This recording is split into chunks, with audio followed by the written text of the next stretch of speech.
Man these shields, boys! Remember this day, men, for it will be yours for all time.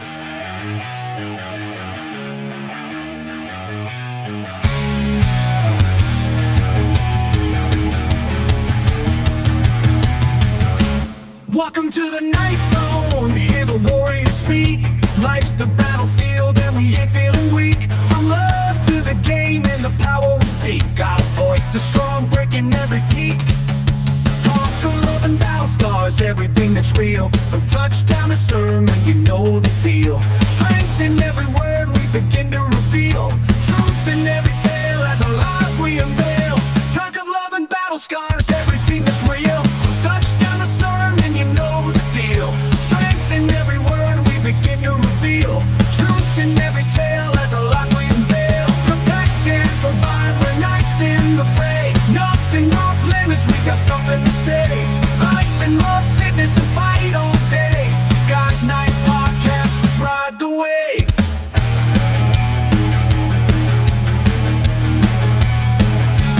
Politics and prayers, ain't no subject we shun. Keep it real, keep it raw till the battle's won. Fitness tips to faith, every topic under the sun. With honor and valor, every man's battle begun. Warriors with words, swords through the air. Every point sharp and every talk fair.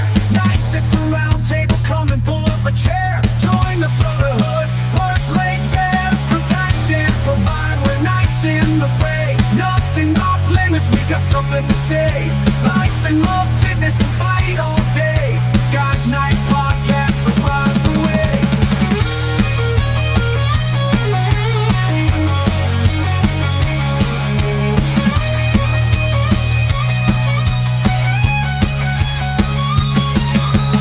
Warriors with words, swords through the air. Every point sharp and every talk fair. Knights at the round table, come and pull up a chair. Join the brotherhood, words laid bare. Protect and provide, we're knights in the fray. Nothing off limits, we got something to say. Life and love, fitness and fight all day. Guys Night Podcast, let's ride the wave. Guys Night Podcast, let's ride the wave.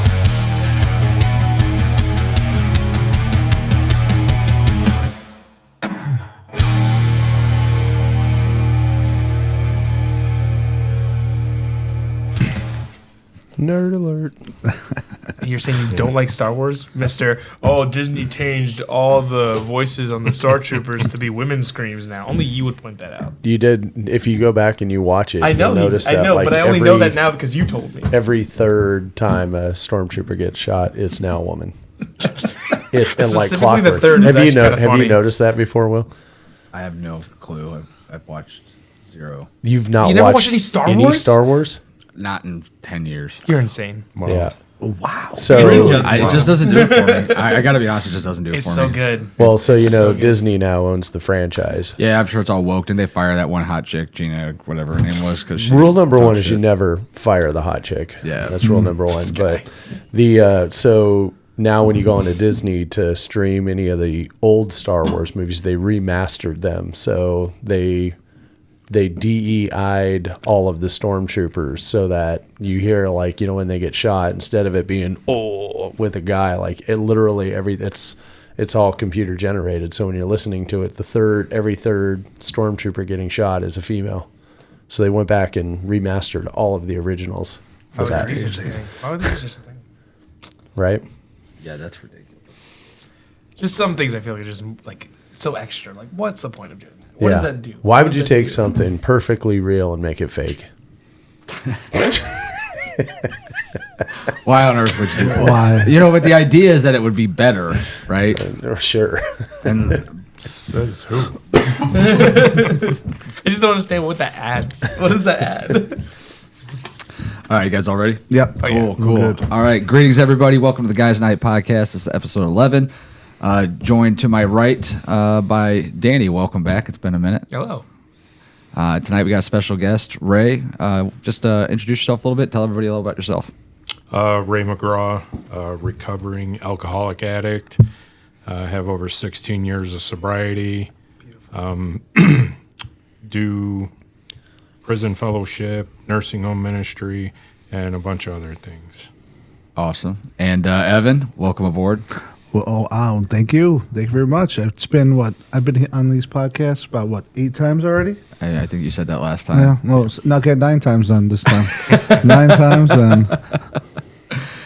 Yeah, we're making big things happen. Then down at the other end of the table, David, welcome back. Rock and roll, fellas. I think you are at 100% attendance at this point on the show. No, So- no. No, I I did miss. I did no, miss it one. was one. Yeah, Did you? One. And you're going to miss one next week. I'll miss one next week, unfortunately. But anyhow, so tonight Ray is here as well as Danny. We've had the discussion multiple times that we were like, hey, you know what? We've talked about Christianity, talked about religion.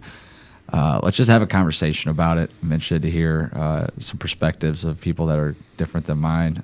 As I sit here with my kids' community church shirt on, I do, enjoy being a part of these young kids' lives. That some of them, don't have a man in their life as far as a father and things like that. But also just because I feel like more teachers, need to have that kind of conservative outlook on things like that, just to give the kids something different, as well as I think physical activity is extremely important. So I make the kids do push-ups. I love that. Good.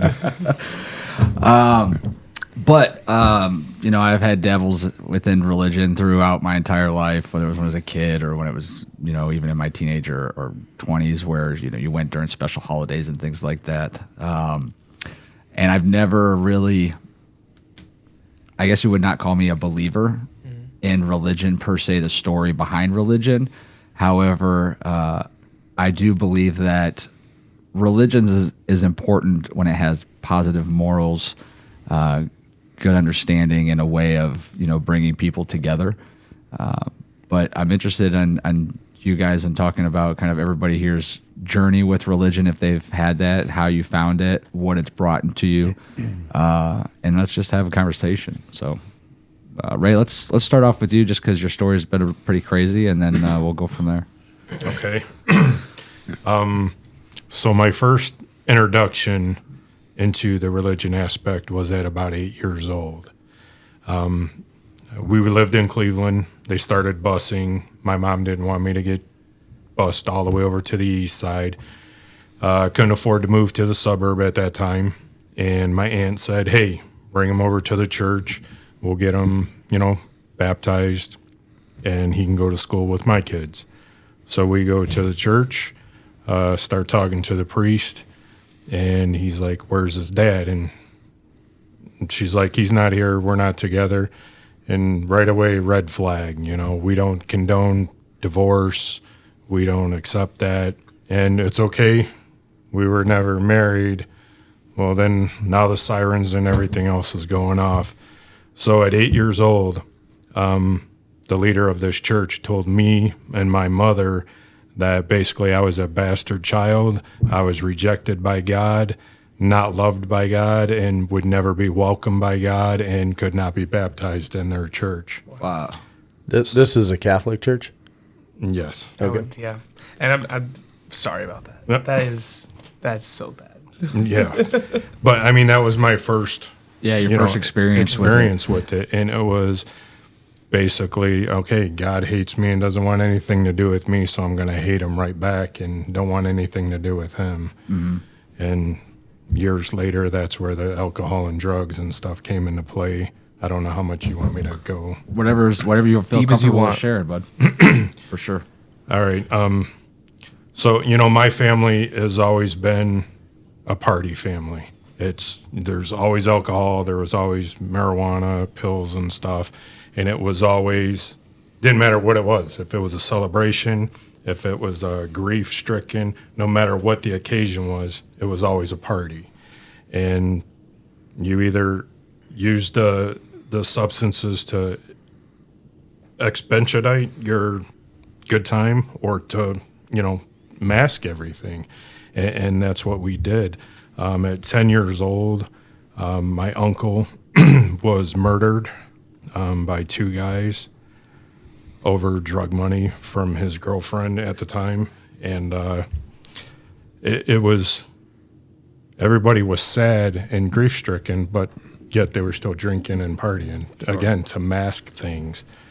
And then a few years later, at 15 or 16, my aunt committed suicide. She was a heavy drinker,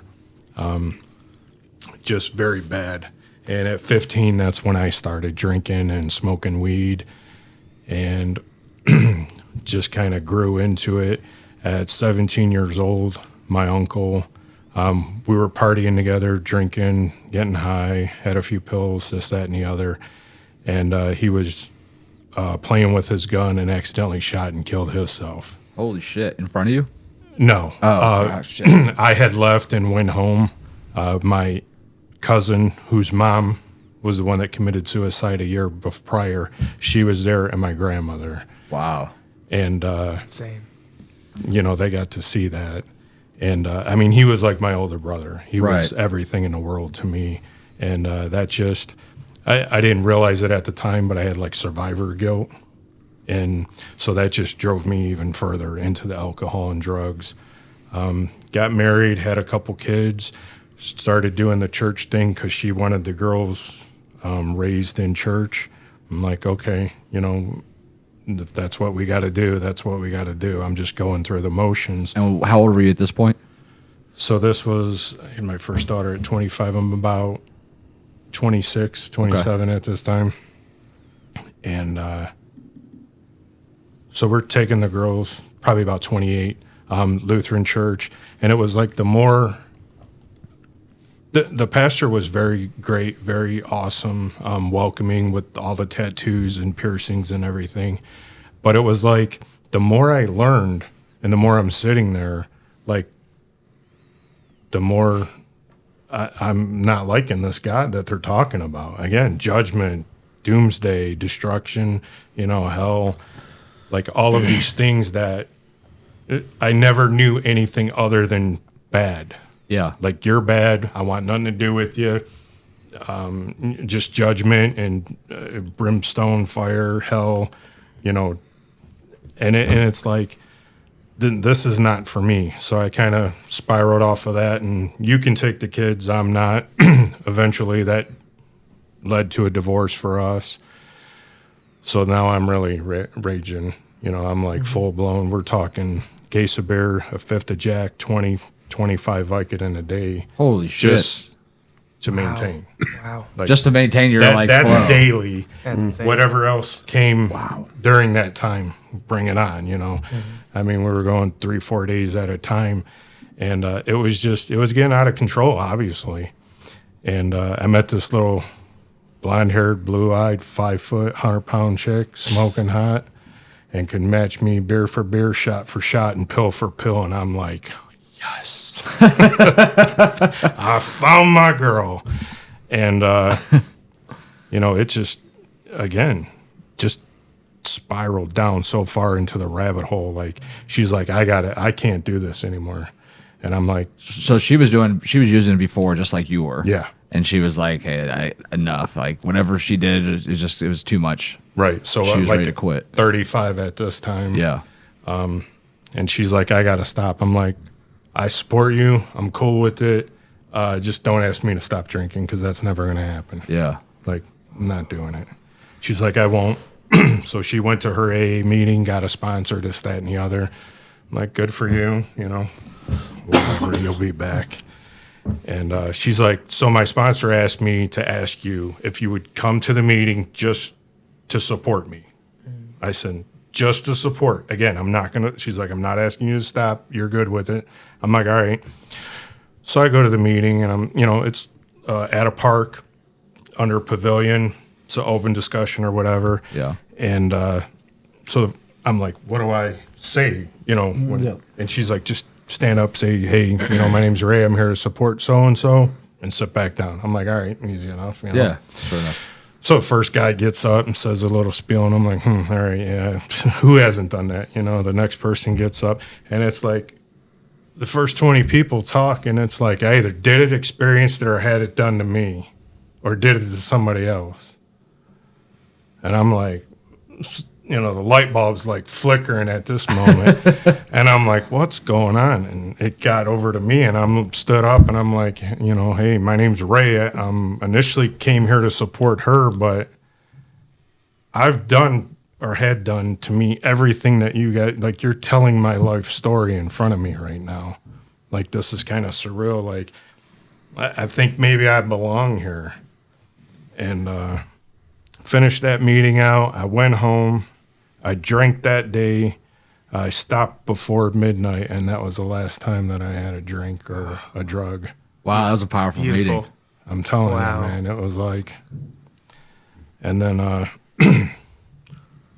so now we're going through sobriety. So still mad at God, still raging against him. And I'm like, so AA, they tell you, think of, whatever your understanding of a higher power is. Spiritual. And I'm like, no. Like, you don't have big giant head tattooed on your neck because you're not king crap, like, I'm that power. That's me.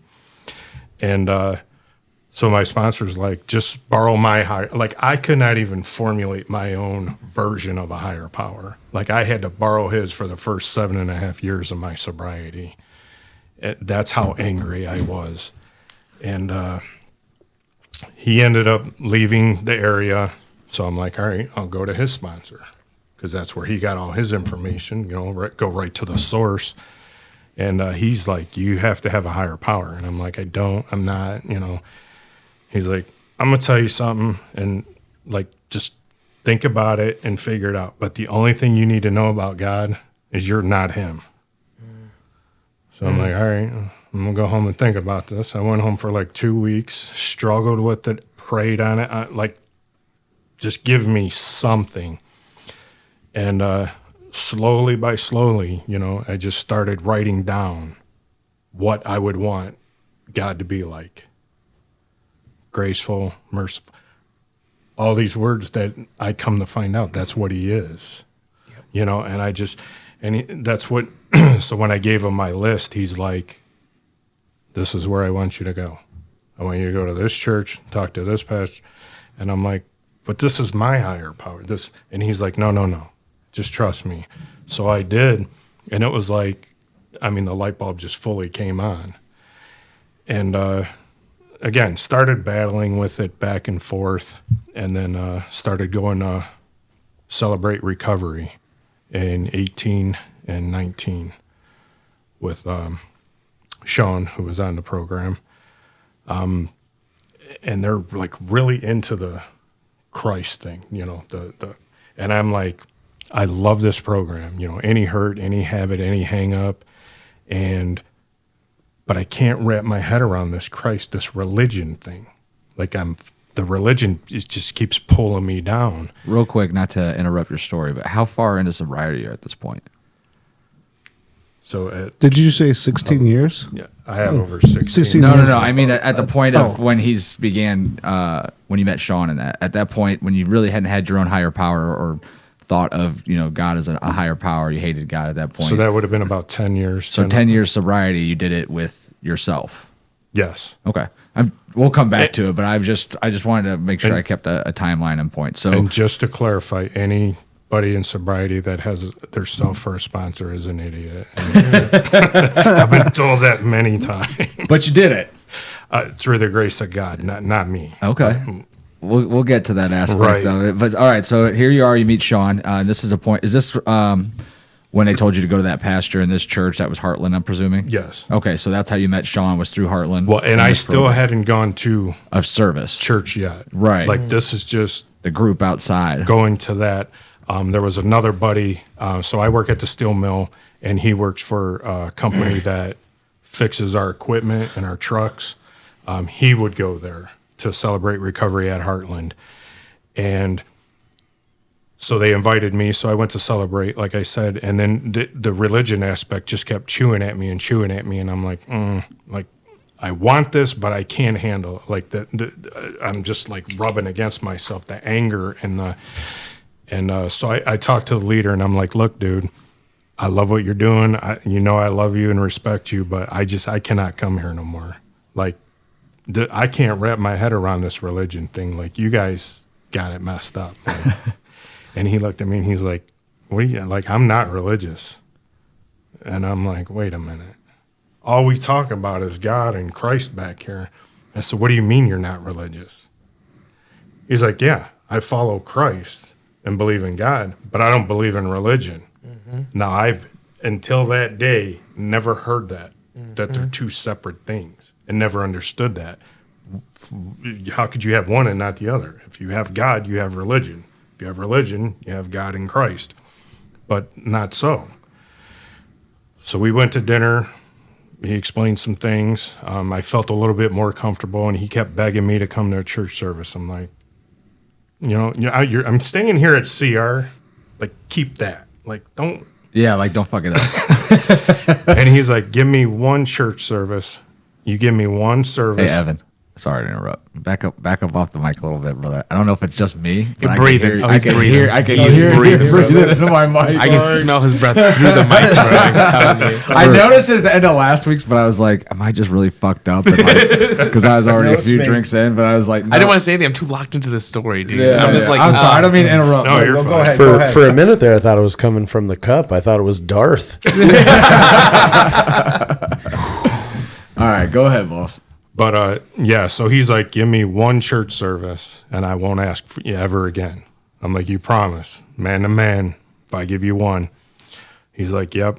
So here we are. It's July 12th, 2020. Middle of COVID. It's an outdoor service. He tells me to bring a change of clothes. I'm like, all right. Now, I'm a biker by nature. So I bring an extra pair of jeans and an extra t-shirt. You tell me to bring, I think we're going to hit the road after church and, we're going to split. You're going to try to evangelize to me or whatever. And we get there and there's a big, fish tank up in the front of the church. And I'm like, dude, what now? He's like, yeah, it's a baptism service. I'm like, and you tell me to bring, like, you think I'm going to get baptized? You've lost your mind, man. Like, there's no way that's happening. I'm like, I'm going to give you the church service and I'm out of here. Like, not happy at this point. So Pastor Ambrose starts talking and he's preaching away. And so I got Dave and Joanne, his old lady, are up here. Jay and Sherry are over here. My old lady at the time, we won't talk about that train wreck, is over to the side. Is this the 5-foot blonde no, firecracker? She's long gone. Oh, she bounced. Did she make it through sobriety with you, or was the sobriety for both of you guys part of the struggle? The struggle was once we got sober, we had nothing in common and didn't even know who we were, let alone each other. It was like, yeah, it was just who not the hell are this just ain't working. Like, I mean, she was a great party buddy, don't get me wrong, but outside of that, it was like, Gotcha. Does she have Instagram? No. Yeah. So this is a new old lady at this point. Yes. Okay. So she's off to the side, and I standing there, and I feel like a tap on the back of the head, like and I'm like looking around, and there's nobody there. And then I just get like this warm sensation over me, and I'm like, what is going on? And like God just spoke to me, like, are you done? Are you done doing this alone? And are you obviously don't know what you're doing. Are you willing to come alongside of me now? I walked right over to Dave. I told him,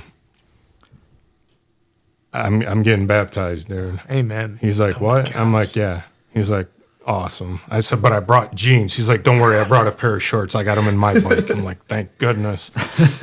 Went over to Ambrose. I'm like, hey, he said I could. He's like, absolutely. So I had my buddy Jay and Dave Devericks baptize me that day at the church service and have not looked back since, man. Love that. It's just been awesome. That's awesome, dude. I mean, it's a great story. Great testimony, man. Amazing. Yeah. As I sit through there, like, I don't even know what to go with. Like, the story is amazing, but I look at it as like, man, to me, that higher power is like my conscious, right? Like my subconscious, like maybe even connected to a consciousness of many, many lifetimes ago. So when I'm looking for that something deep inside me to help me get through something or fight through something, like I don't necessarily look at it as like I'm praying to a God or praying to Jesus, because frankly, what did people do for thousands and thousands of years before Jesus supposedly walked on earth and before, he supposedly created the world and all the people, but we'll go back into that another time. So, but before all this happened, right, like it was just regular people fighting wars, praying or fighting for each other. Like, I don't see that changing much between now and then. He's never visited Earth, to my knowledge, since this one time that is documented in like 2,000 pages of really small writing. But you made it through 10 years by yourself, right? Like to your higher power, your own internal power that you found that fortitude to fight through it. And at that point, like hearing your story, and I know you had a kid, so that probably kind of pulled you through some of it. Like, hey, they're looking at me. You have one kid, or I have three. Total. So I'm sure you gathered some strength from that, not necessarily from them, but strength of knowing that you're a father and you want to be there for that. You had some people in your life that were there for you, supportive. You did not have a sponsor, correct? For quite a few years, correct. So a lot of this is you did it to yourself. Like there was probably a lot of time alone where you had your own demons and your own internal higher power going at it with each other, like the struggle bus at 10 o'clock at night, or on that bike on a Sunday afternoon when you pass your old favorite spot to pull over and crank down a 12-pack with your buddies on a Sunday afternoon. Like you had to determine that you were going to pass that place this time, and you had to determine that you were going to spend another day sober. So when you say, God was there for that, I have a hard time giving that credit to God. I think that I think that doesn't give enough credit to yourself for what you've done. See, now a few years ago, I would have agreed with you wholeheartedly. But now when I look back at while I was drinking and using, I never got a DUI. I never killed anybody. Not that I didn't hurt and cause damage to relationships, friendships, and stuff. But, those things were not because I was a good drunk or a good addict. It was luck, God protecting or me. God. Either way, right. You can look at it both ways. And like I said, for a long time, that's how I looked at it. And it was slowly starting to realize that God was there. God loves me and protected me and kept me because of where I'm at now. Mm-hmm. Like my purpose was to get into the prison system, the nursing homes, and do preaching and evangelizing and things of that nature. And I think, Will, you're trying to say that, he basically at first was surviving on willpower. Like he was surviving on his own mind and own will to get through all these things, right? But where did that get him? But he's pointing at the point of where he went through a struggle and he tried relying on his own self to get through it. Didn't work. Well, it did. He was sober for 10 years. He was sober using other aspects, like other things. He went through an entire program, right? And then those programs were also people that were pushing him towards closer to God. And then the conscious, well, you call it conscious, we call it the Holy Spirit. And that's basically that other voice telling you, hey, you shouldn't do this, or hey, watch out with it. That's the Holy Spirit nudging us, pulling us closer to God, trying to bring us to a place where we realize that we can't do things based on our own willpower, that we cannot do things alone, that the only thing that can really bring us out of these dark, deep pits is a higher power or another spiritual being that's just better than what we are. And that's when realizing or humbling yourself into the fact that like you just can't do it alone, that you are nothing on your own, that you need this other higher power to pull you out of where you're at. So when you say that, like to me, that makes it sound like all the people out there that are doing things on their own that don't believe in God, excuse me, are how do they do it? They've done it on their own free will. And when we talk about God, in the sense of, I do like the way that Heartland does things where it's not a religion. Like everybody's entitled to their own relationship with God, regardless if that is believing everything in every aspect, whether it's, being, having feelings of opposite, like that's not legit. That's not for me, but it's okay. Right. It's more based on a community, I think, and just people being together and celebrating life. So I could see why that would draw you, and why it draws a lot of, I don't know, it draws a lot of people that come from that side of things as well, right? That life of addiction and things like that. There's a lot of people in that church that have found that as a home. Absolutely. From what I've seen. Not saying it's all that, because there's obviously family of 5, perfect marriage, happy loving people but there's a lot of people that have fought through that and been through that church with demons. And I gave a lot of credit to the leaders that's part of that. First time and how I became part of the kids community was a men's day. So Saturday afternoon or Sunday, I think it was Saturday afternoon, we all got together, had breakfast in the church. Right. There's 200, 300 men in there just sharing stories, talking about life, hunting, fishing, whatever else comes about, and then 15 minutes maybe of actual, prayer and discussion, when it comes to God. So there's a lot of things about that church that I absolutely love. And I do believe there's a difference in having a higher power and religion. So a lot of the things that you talked about earlier are some of the biggest complaints that I've always had about the idea of God. Because to me, even when you read the Bible or you watch stories of the Bible, like from when God was walking earth, right, hypothetically, at that point in time, he didn't walk around saying, you can't worship me, you can't be around me because, you got a divorce or you cheated or you did this, right? Like his thing was like, no, together, all of us. Like, So I think when you hear a lot of people talk about the Lord and religion and things like that, a lot of it is like, oh, well, you're not a true believer, or you're not an actual Christian, or you're not. And that to me would chase me away from it completely, where it's like, I can't deal with it, or it's like too much. Like it's like, to me, it doesn't seem like a good thing. It almost becomes like a way for people to say they're better than other people. So, and backpacking off of that, and I kind of feel what he says, because so it goes back to what he said, and I love that, and I knew you were gonna say it, and it's like my favorite thing ever. The difference between being religious and a follower of Christ, right? Religion. Let's take that. Let's put in this aspect of the Catholic Church, right? And he was told by a Catholic pastor that he was never going to be loved by God, and he was turned away. Jesus followers of Jesus that practice what he preaches, how he did things, would never say that, period. Because God, or Jesus, God, same person, loves all of us no matter what. He hung out with people that were hookers, that were rapists, people that cussed, drank. He hung out with those people because he knew they needed to be fixed, right? Versus the Pharisees, which are basically like the Catholics that we have today, kept thinking they were better than everyone and that they weren't allowed to be part of their work because they weren't Jewish or they were sinners, correct? And that's basically where we look at it as in when you look at someone and say, Jesus is not going to love you, correct. They shouldn't say that because it's automatically saying that they're better than you. If you ask me, I don't think I'm better than any single person in this room. I think we're all on the same level. The only difference is I gave myself to God.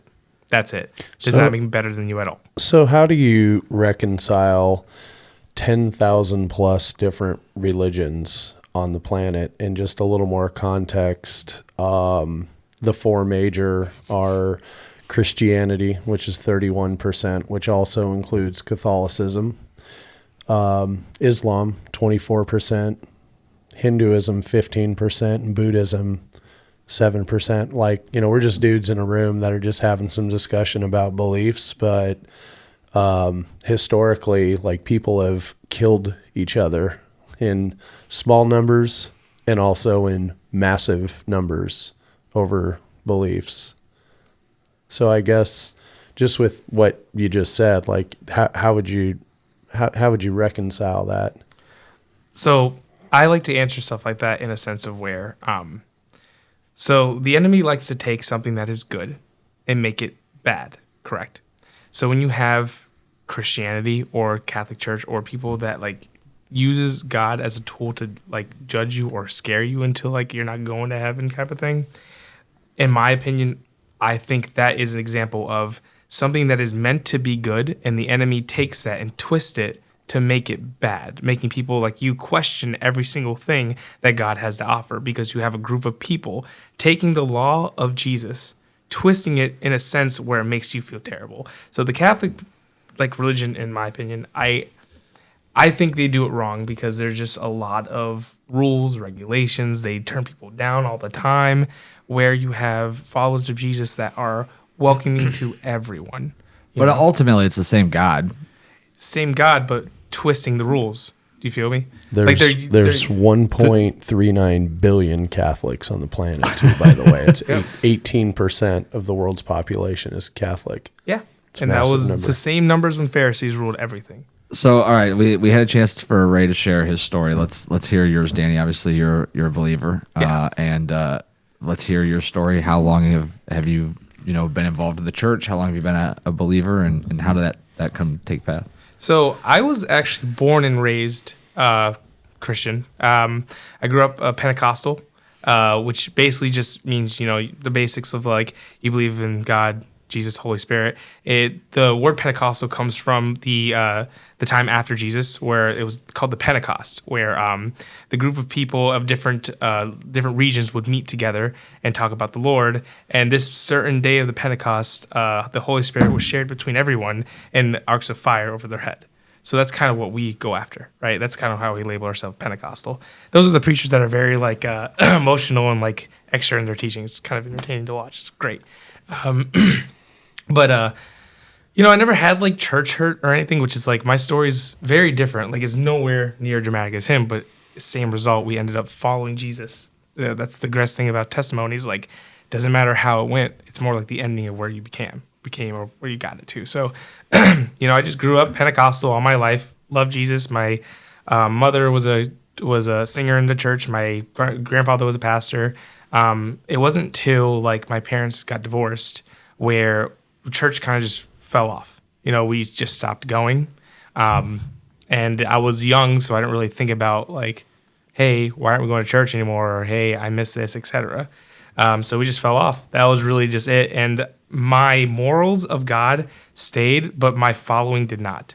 So like when people say, do you believe in Jesus or believe in God? Yeah, I believe in him, but my actions did not reflect that by any means. Smoked weed, I drank, I slept with women. Like it did not reflect it at all. Fast forward, I moved to Ohio, and I don't know, throughout the entire time living here, like of course I miss my family and stuff like that. But then like this really weird, it actually happened when my best friend died in a motorcycle accident. Like from then on, I just felt like, dang, if I die tomorrow, like what am I doing? Like where am I going? And I already knew that God exists, so I believed in hell, I believed in heaven. I knew I wasn't going to heaven. At least I believed not that was the take. And so, there was one day I went through like a binge of like I was drinking a lot, I was having sex nonstop, and like it just wasn't fulfilling at all. I went through a situation with someone involved lawsuits and things like that, to the point where I was just like on my knees, like begging, like, what is happening? Why is this happening to me? I've never done anything wrong.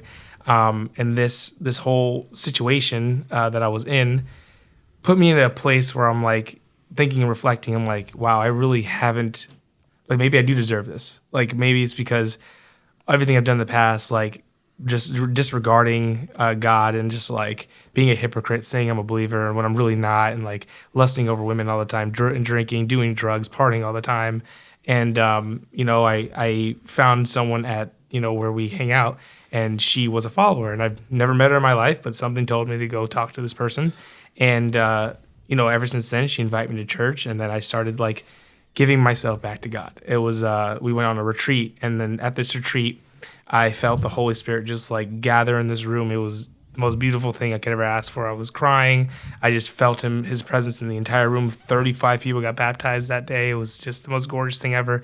And then from then moving on, I changed my life completely. Like, and the end of the day, how I take it is like, you don't need to change everything, like who you are as a person. Like, I love you guys. I love hanging out. I love dancing, but you change your mindset. I used to go to where we hang out and I would look at women, I would drink. Now I go there, pay no attention to them, just what I'm doing, and have conversations with people, friendly conversations. I don't drink anymore. Like, You don't have to change your environment per se, just change your mindset at the same time.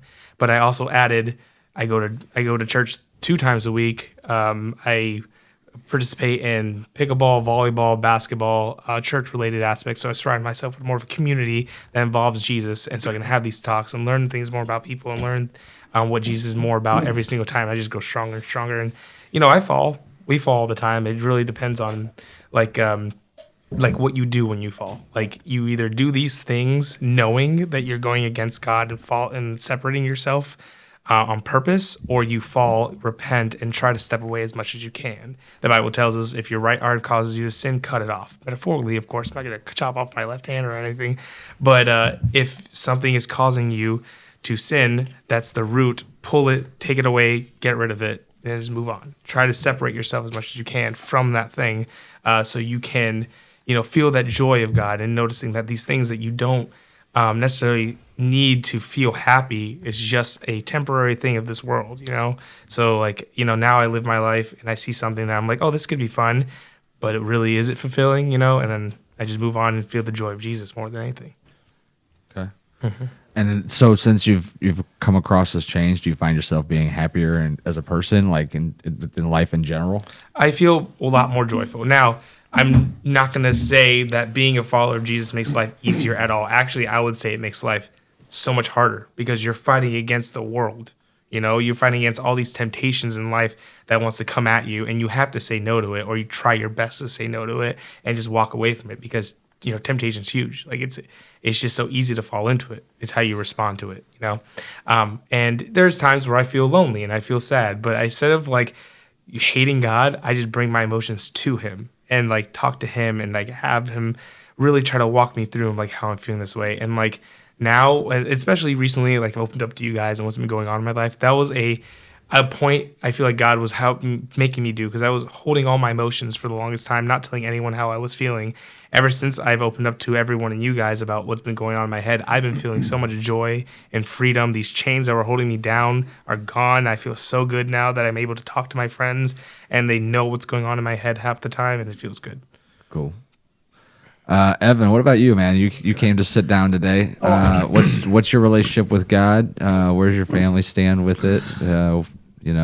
Okay. Are you lusting over women? No, I'm always lusting over women. Does it say that Not, you can't lust over women in the Bible? Yes. I just want to make sure. Yes, it does. I was brought up in a Catholic. I'm out. Well, I was brought up in a Catholic family. Both my parents, mother and father, both go to Holy Family Church in Parma. I went to church school. I kind of fell out of religion especially with me, because I always believe practice what you preach, always. And when you go to church school, they always tell you to be what's the word I'm looking for? God, I'm having a brain fart with the word. Perfect time to have a brain fart. I know. When you're on the podcast. I know. You're not reading, man. You got it. Either way, they teach you something. Always be respectful to others and others' people's problems and stuff. Yeah. Well, I'm dyslexic. And when you go to church school, they always, every session that we had in church school, we would read a part of the Bible and talk about it and stuff like that, write little essays. And being dyslexic, not being able to read and write, oh my God, the amount of people picked on me. Even the funny thing is, it was never my friends. It was everybody else. Even the teachers at that church school would always pick on me. They would say, "Hey, read this section in this part, these two paragraphs," and I'm like, I can't read that. I'm sorry, but I'm like, I can't. I'm like, I need to take a picture with my iPhone. Read this to me. Yeah, I'm like, Evan is not joking, by the way. When you're texting Evan, it takes him forever to respond, and then he goes, "Just send me the address." And I didn't know why until we were in Iceland and we were in a car ride for a million hours, and he's like, everything that he's doing, he's texting to his phone. He's doing voice to talk. He's like, "Where is this?" Or "What's the best place to eat?" Or I'm like, "What the fuck, dude? What is this going on?" I still think. And finally, he's like, "I'm dyslexic, dude." And we're like, "No." My wife's like, "Fuck. That's why you always make me send you the location of the restaurant." So he can type it into his fucking MapQuest or MapQuest. Fucking dating myself for like about 20 years. Type it into his Google Maps so that he could get there. I was like, fucking A. So yeah, I can understand why people make fun of you. It's hilarious. Hey, it's hilarious. Me being an adult right now, I'm fine with it. It's just crazy. Like the one time I go to a bookstore in 4 years because Evan invited me to go to a bookstore. I'm like, what? I love to read. You don't even know what the title says on the freaking store. What are you talking about? Audible. I like to listen to books and follow along. So you just collect the hard book? Yeah, exactly. I read. This is my favorite book. Nothing wrong with that. I do that too. Every book I own, I have an Audible, but I have it in my bookcase just so I can show people I read that book. Because otherwise, what am I going to do? Get out my phone? Like, hey, here's all the books that I've read. I'm really smart. No. That's not as impressive as that book. Yeah, I got a bookcase. I paid $120 for it on Amazon. It holds about, 80 books. I feel pretty cool. I can just put a laptop on the thing and do the same exact. But yeah, going back, but we always got taught in church school, be tolerant towards other people, other people's problems. But these kids were hard, and I mean, even the teachers were like, everyone, I'm sorry, but he's a slow guy. I'm like, I am not slow. That's crazy. I am slow is not wild. Slow. What a wild hold statement. on a second. So this is I want you to finish this. I understand that it's church school, but people are people. Yeah. If but you gotta understand, everybody that was a follower of Jesus was perfect, yeah, right? Well, then shit, life would just be fucking Exactly. great, and there'd be no point to fucking keep We praying aren't to perfect. him. We aren't perfect at all. yeah. But imagine being not a teenager, but a young kid under like 7, 8, 9 years old before you hit in puberty, getting kids constantly making fun of you, throwing paper at you. Oh, I was picked on so. I'm sorry to be the laugh. Oh, but yeah, that's what I'm saying. That's how it was for me. It was ridiculous. I was the kid that got picked on, all the kids with the nerdy glasses, but I didn't have glasses. I was just picked on because I could not read or write. Did you literally just make fun of kids with glasses? No, That's kind of. crazy. Yeah, I kind of stereotyped. We'll catch you outside, buddy. Yeah, okay, I'm sorry. Sorry, all the kids with glasses. All right, so that was Catholic school. That was one aspect, and now then, you went to a private high school, which was a different experience, though, right? Well, I went to Lawrence Academy for kids with dyslexia and ADHD because I'm also ADHD, but I've learned to control it over years of going to sports, powerlifting, all that stuff, and just years of being with the same problems. I've just learned to overcome a lot of the aspects of it. So are you a follower now? Or are you going to church now? I'm not like an actively practicing Catholic, but I do go to church like once a month. I actually sometimes hang out with the priest with my parents sometimes. When my parents are like, hey, we're going out to lunch with the priest, or we're going to go out, hang out with the priest and play some board games. I'm like, okay, I'll go join you guys and play some games and talk and stuff.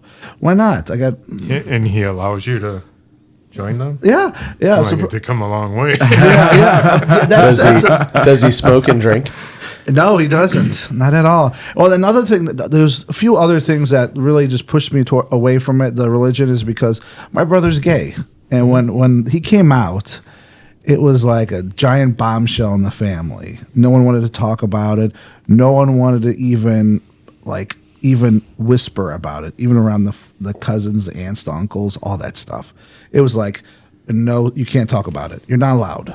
Until over the last few years, they slowly been talking about it. Slowly, it's been okay because all my grandparents are dead now. So if my grandma or grandpa heard about it, oh my God, they're old school.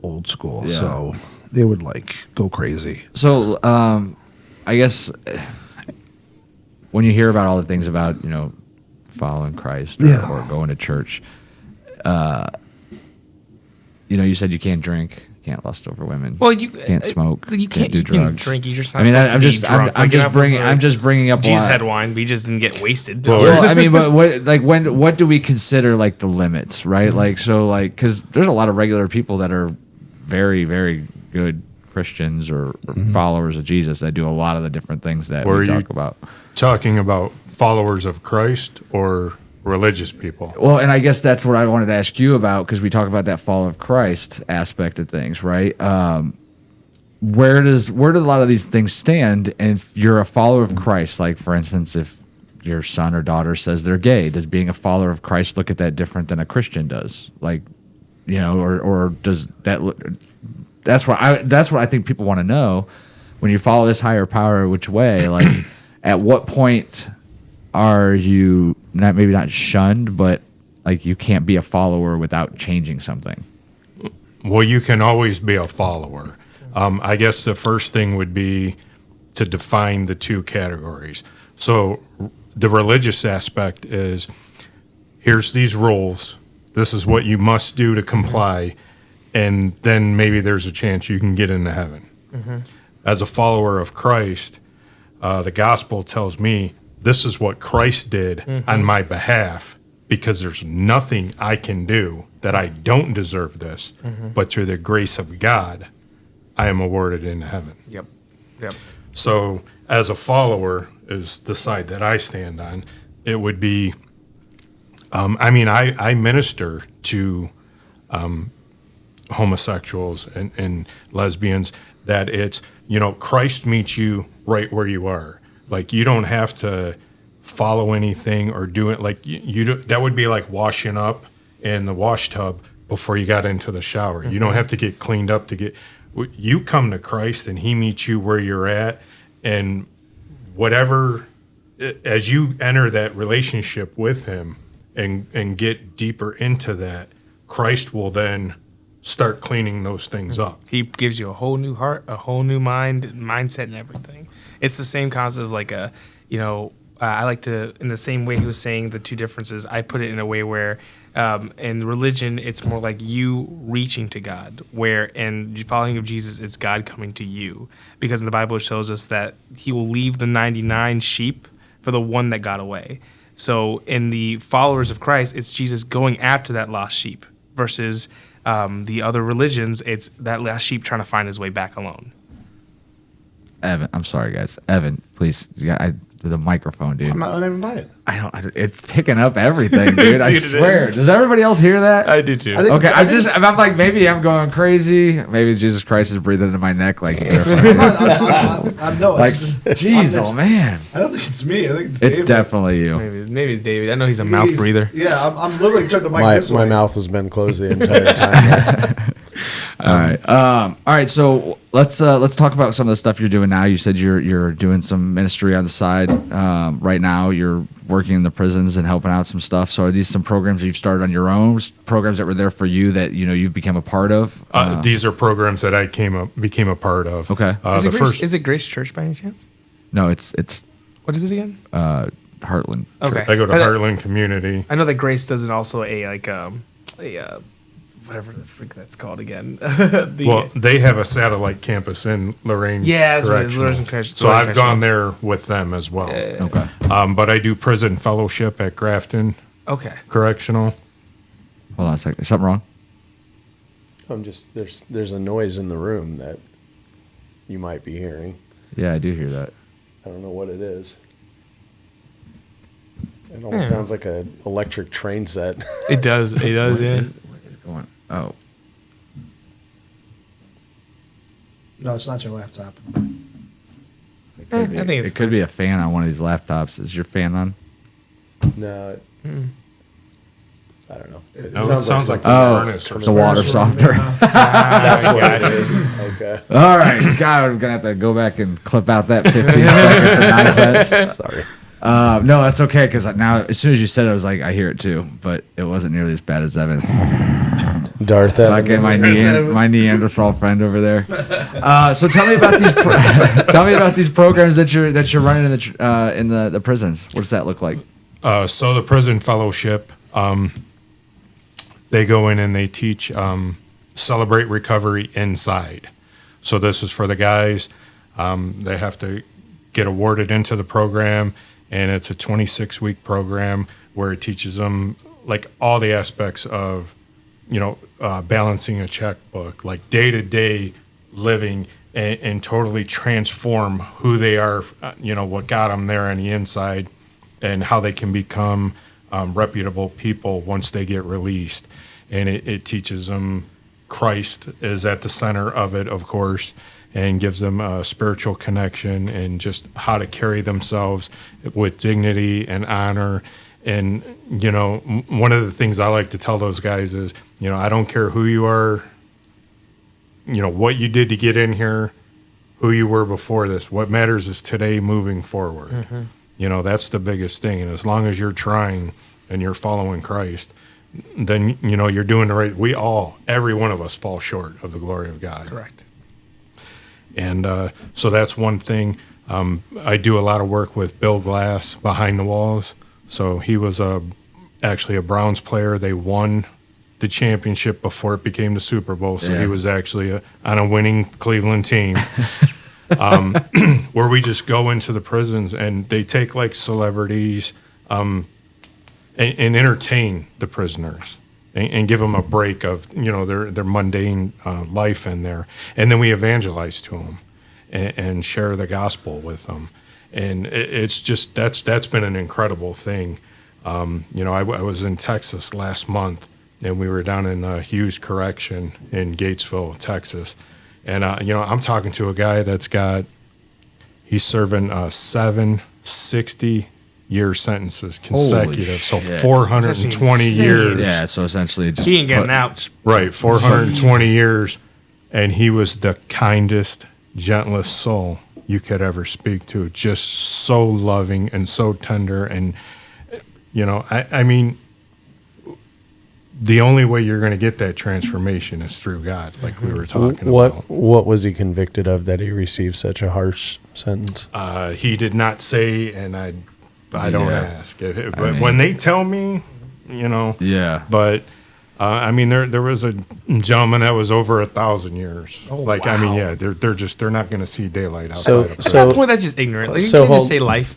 So hold You on. can't just say life So sentence. let me challenge the faith a little bit here. So somebody that does something that warrants 1,000 years confinement or death, for that matter, can they be saved? Yep. Absolutely. Okay. So then my next question is then who's in hell? The people that didn't accept Jesus.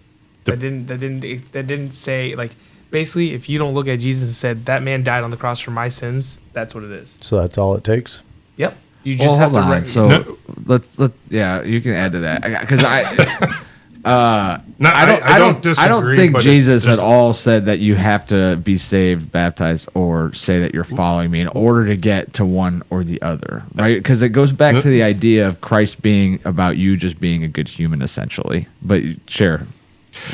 Well, I mean, okay, my question would be the thief on the cross then. Mm-hmm. Yeah. So, here you have a guy that's never been to Bible school, was never baptized, never went to church, never had confirmation, confession, nothing. God can see our heart.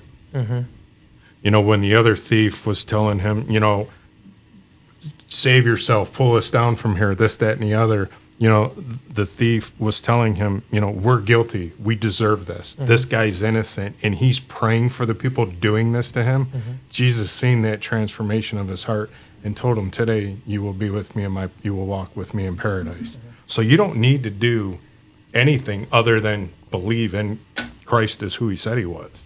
That's it. And I mean, again, we're all sinners. We all fall short of the glory of God.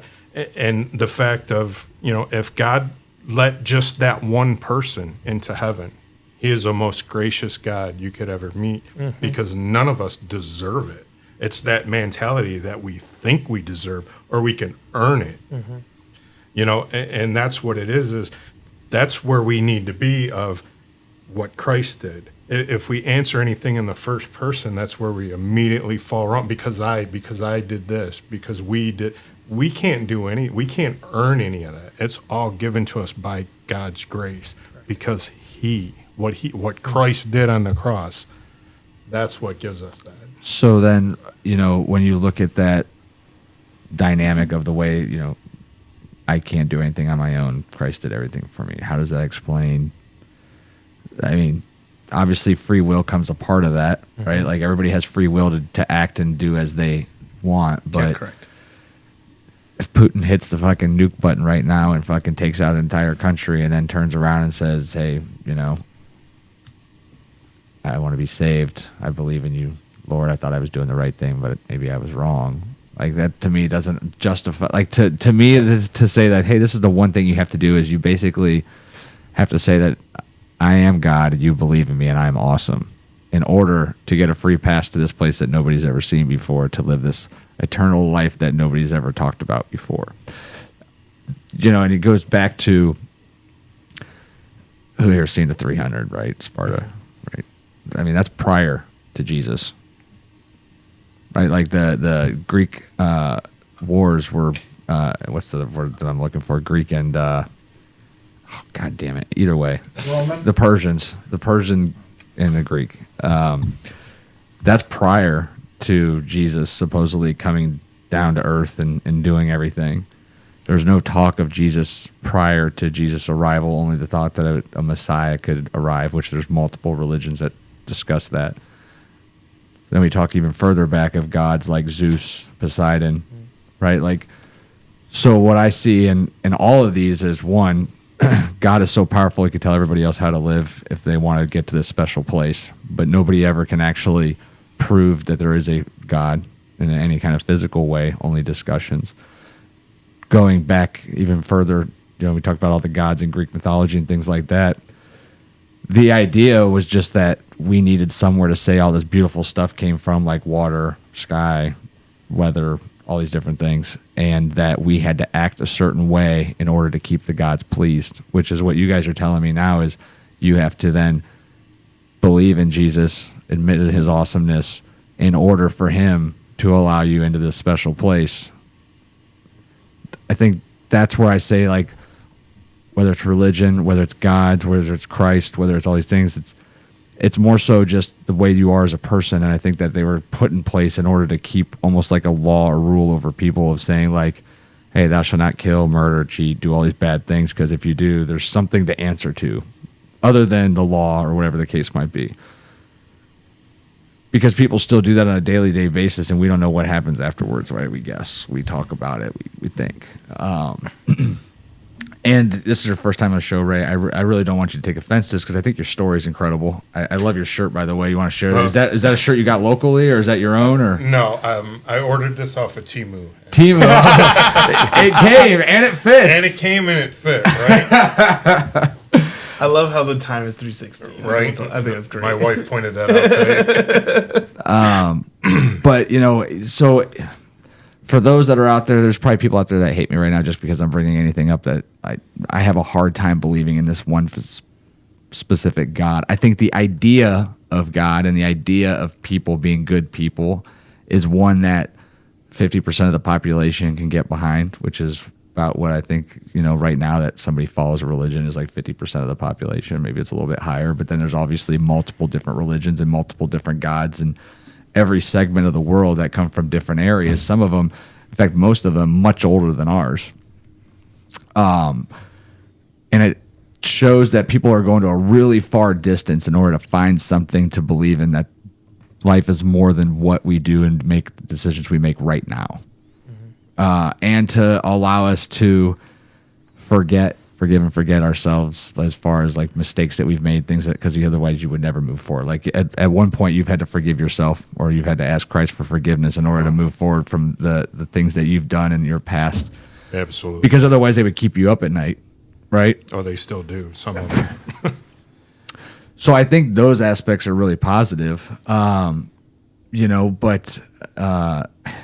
I don't think I can ever get behind the idea of a God, but I'm glad that it's done such an amazing job with your life. And I'm glad that it's changing something in yours. And I hope that everybody finds whatever that higher power might be. I really like the way that you've found that higher power and met people that are like, hey, look, there's a difference between religion and then finding that, that higher power, finding Christ. What are you doing now? Do you have any visions of in the future of what you'd like to do, or how you'd like to, get more involved in the church or in the community with some of these programs that you're running? Well, we've established a Sacred Ministries. So I have sacredministries.org as my webpage. Okay. Social media at all? Is it all the same, Sacred Ministries? Yes. Okay. And we've started a Sacred Ministry, prison ministry out of Heartland, trying to get people you are accepting of the prisoners, praying for it, kind of seeing who's willing to go into a prison. Because, that's not for everybody. Like, some people don't want to, you're going to talk to a pedophile, you're going to talk to a murderer or a thief. And, there's certain things, and again, that's where you start getting this idealism of sin is sin. Yeah. Like that's the hardest thing, I guess, to accept is that we're all, and it's like, there's not a line over here for murderers and pedophiles and thieves and liars over. Like we're all in one line. There really should be. There should be though. They should split that up. Well, that's what he's trying to point out. Is But I get it. Like the idea of the Lord. There's not like everybody's a sinner Right. from All the sin is smallest to the exactly biggest. the same. Right. Like he looks at adultery as the same as murder. Yeah. It's all the same. So, and it's hard to understand that and wrap your head around that. And like what he was referring to earlier about, when Jesus was sitting with the tax collectors and the thieves and the prostitutes, it was, you have Pharisees and scribes. Now, these are the top elite educated people of the day from age 7 to 12. They memorize the Pentateuch, the first 5 books of the Bible, memorized word for word. So imagine trying to... Wow. I would feel completely. You just got trolled. Yeah, I did. But, and then now that's every young boy. And then the top elite of them went on to be Pharisees, Sadducees, and scribes, and they memorized the rest of the Old Testament. And they knew it word for word, frontwards, backwards. They knew everything, all the laws, everything about it. And they were the ones that crucified, called for him to be crucified. Mm-hmm. They missed all the signs. Like that's kind of what I wanted to allude to. Like you kept talking about, like before Christ walked the earth or whatever. I mean, there were over 300 prophecies. Mm-hmm. They said he would be crucified. This was before crucifixion was even made up. Mm-hmm. Like they didn't even kill people that way. The whole book of Isaiah. That he would be turned over for 30 pieces of silver.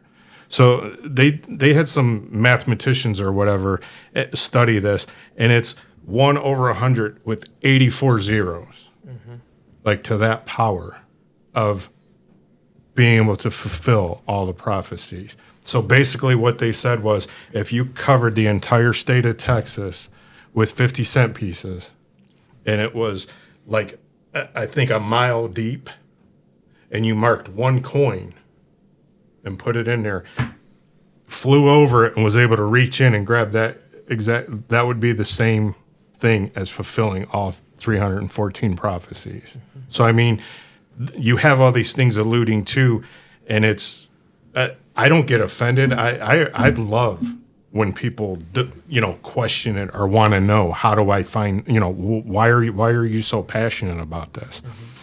And the great thing about it is, yes, there are so many walks of faith. For me to be that arrogant, again, back in the day, I probably would have been. Mm-hmm. But now, like, I've been taught in my schooling that you have to have theological hospitality. So what you do is, I like to think of it as like a sphere. I hold it in my hands, and the sphere is like spinning around in my hands. I don't hold it so tightly that it won't move, but I don't loosen my grip so it'll float away. Like, these are my beliefs, my convictions. I hold on to them. I'm pretty sure this is it. Yeah. But there's a good chance I could be wrong. Sure. These are your beliefs over here. You're not anywhere near in the ballgame, dude. Right. But there's a chance you could be right. Sure. Because, again, you have thousands of walks of faith. And the biggest problem is, as soon as you get to that one thing, I don't agree with this, I'm going to go find another church. If you want a church that's going to be in line with everything that you believe, you better go start your own church, because that's the only way you're going to get it. Yeah. Yeah, I agree. And I mean, cult. it's just, cult. Whatever works for you, whatever gets them in the door. Yeah, right. But it's, one of the things, going back to that earlier question of it, like our pastor told us one day was, you better be okay with the fact that when you get to heaven, there's going to be some people there that you didn't expect to be there. Like you're going to be scratching your head going like, what, how did they get in here? But turn that around. Like, how many people are going to be looking at me going, what is this guy doing here? Sure. Like, I remember him. No way. And to put that into perspective, look at Paul. I mean, before his name changed, he wrote most of the New Testament. He murdered and persecuted Christians, the families, husbands, wives, children. And now he's up in heaven with the same people that he's killed because of their belief. Sure. So, I mean, who's to say, again, none of us deserve it, but it's all God's grace. And, I mean, that's just amazing But, I mean, like I said, I don't take offense to anything. And believe me, I've had so much time on that side of it. Sure. I welcome it because I know what it's done in my life. I know. And I just I want you to have that same opportunity because I know what it's like to be in that helpless, hopeless place. And I don't ever want anybody to feel that. Nobody deserves that. I don't care what you've done.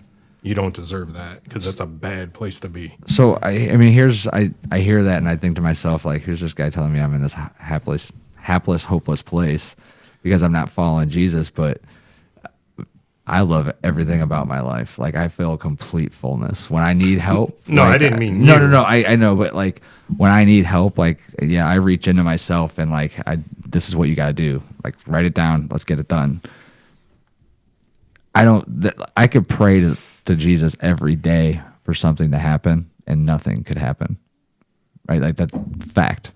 I mean, you could pray every single day and the only thing that might change is you feel better because you can say you're talking to Jesus, you can say you're talking to air, you can say you're talking to subconscious, whatever the case might be. But like, it's not like if I ask him tomorrow for 70-degree weather in Ohio for the next 4 months, and I ask him every single day for the next 4 months, that's ever going to come to fruition. Like, he's never going to say, oh yeah, no problem, let me grant you this, prayer that you're asking for. Even for whatever the reasons, I would pray if there was a true God, I pray that the war in Russia and Ukraine would end immediately before we have nuclear disaster and millions of people are dead. I don't think that's something that prayer is going to get me an answer to. I think that that's something where, we as people have to do these things. Somebody's got to be in a position of power and somebody's got to be able to make a decision that's going to be good for overall people. That's where I sit there and I say, we talk about everybody's a sinner. How bad does this world have to get when it comes to murder, crime, for Jesus to come back down? Right? Like, to me, that says to me, like, there is a fraction of the people on earth when he was here, a small fraction, and he spent all his time in one essentially country, maybe 3 countries overall, right? Right. If you break it down now. So nobody else got to witness this. Nobody else got to experience this. Nobody else was, as important necessarily as these people. And let's forget the fact that he forcibly impregnated a woman and told her to carry his baby. There's a lot of like when I look at it, I'm like, this is crazy. I've never heard it put quite that way. Yeah, That's interesting. It's kind of screwed up. Here's this is an interesting thing. Jesus Christ, out of all the gods and all the religions, it's like the only one that the God didn't have children through sex. Like, all of them, like Greeks, they had sex. All these other different gods and stuff like that, they had kids through sex. Like, God's the only one that just told a lady that she was going to have his baby, and through the light, made it happen. But I don't know. It's just, to me, like, the idea of it is great. I love what it's done for your life. I don't judge, like, in a way of like, oh, they're Jesus followers or this. I still judge people based off of people, right? Like, how they act, what their measures are, what they do. Where do you derive that from? My internal self on it is somebody I want to be around, right? Like, so. But you're saying like good or bad morals? Like, what gives you your moral compass, I guess? I think it changes every day. Part of it's how I feel. Part of it's my understanding of a scenario. A guy that kills his daughter and wife, I have zero forgiveness for that. That'll never change. There's nothing in that guy's life could tell me it was ever bad enough to make that happen. A guy that gets a DUI, runs off the road, destroys a house, God forbid, hurts somebody, kills somebody. I can see where a demon led him to that decision as far as something in his life. It happened. It wasn't something intent, forceful. I'd have to hear a story. You know what I mean? Like everybody's story is different on why they do something. You know, you talk about what you were doing, like 25 fucking pills a day. Vicodin too. Case of beer, fucking bottle of Jack. Like you're a fucking walking holiday.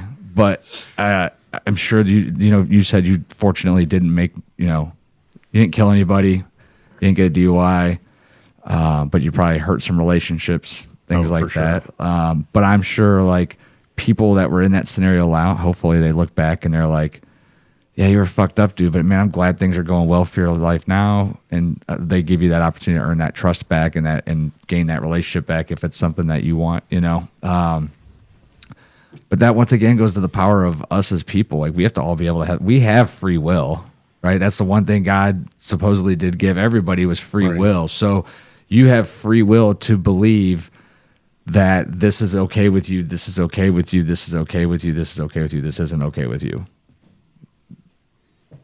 I guess that's where you make those decisions is based off of your own personal, experience and the information that you gather and what you do with that information. God can't tell me to be okay with murderers. You're going into a jail and you talk about a guy who's got 1,000 years. Like God doesn't tell you to be okay with that guy. Like you're going in there and making that choice for yourself that says, if I can do anything good for this guy, despite the mistakes he's made, like then I'm doing my job or I'm doing the Lord's work or I'm doing what I'm here to do. I'm okay with it. Because who knows what that story really is. And if you heard it, you might be like, fuck, I have my boundaries. You know what I mean? Like, so, and I guess that's where I come, when you say, where's that moral compass come from? I don't think everybody has the same moral compass. I don't think that's possible. And I don't think God has the same moral compass either, but maybe he does. Maybe it's just, if you believe me, I forgive all that's been done and I let you into heaven. And then there's a lot of fucked up people that are in heaven after spending 20 years on death row after murdering 25 people. But, they got saved their last week there or the last couple of years there. And now they're in heaven and maybe it's all peachy and everybody's doing well. But that's not, to me, that's not believable. Well, and I mean, I get that I don't think it's more of God being able to see your heart. So if you're just saying, all right, I'm on death row today, I'm getting executed, I'm sorry for what I did, this, that, and the other. If you don't really truly mean it, then I don't believe that you're going to heaven. That I believe you're still choosing to go to hell. God doesn't send us to hell. We opt to go there all on our own. But I guess what I was trying to get you to commit to as an answer of you saying this good and bad of like, if I don't forgive a murderer, so I didn't commit murder. But okay, so then now here I am in the human aspect, putting the degree of how serious of the sin is. So if I forgive this murderer, so when I looked at a woman lustfully, God forgives me for that because I've forgiven this murderer. That's where, like, each judgment that I hold down here against somebody gets held to my account as well. So, he tells us before we take out the splinter, take the log out of your own eye. Take the log out of your own eye, which is, you put that in the thought process of, like, we said in our men's group that it was like a telephone pole. So I have a telephone pole coming out of my eye, and there's a speck in his eye. Mm-hmm. So before I try to judge him for that speck, I got to remove this telephone pole from mine. But it's no matter where you're at as your compass, where do you define that good and bad? Because if we don't believe in God and we're just all here by chance, then who's to say there's a good or bad? Mm-hmm. There's not. what you think is good. Why do you think? Where do you deem that from? That sense that this is what's right and this is what's not. Who are you to say that? Because what I say is right. If there's nobody greater than us, we're the supreme beings. Right. But we all have that moral compass. Again, Paul wrote, I do the things I know that are wrong, I don't want to do, but I still do them. The things I do want to do that are good, I can't.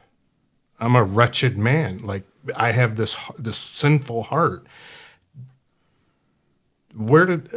That's our moral compass. We know the difference, whether we choose it, whether we have the ability to even not do it or do it, but we still know it.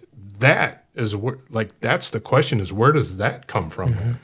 Well, I think it comes from a lot of places. It comes from your parents and how they raise you and what you're taught as a kid. Where did they get it from? What's that? Where did they get it from? Their parents and the parents before. And let's not forget that humans walked the earth thousands and thousands and thousands of years before the Lord Jesus Christ graced us with his presence. But God was always there. Was he, though? Yes. But nobody was aware of him because Christianity wasn't practiced for the initial aspects of life. But God wasn't prayed to or mentioned specifically in the original aspects of life that are documented, So while he was, I don't think good and bad was determined early on, frankly. I think there was a way of life. And I think over time, people began to realize what made you a decent person and what made you not, or who they wanted to associate them with and who they didn't want to associate with.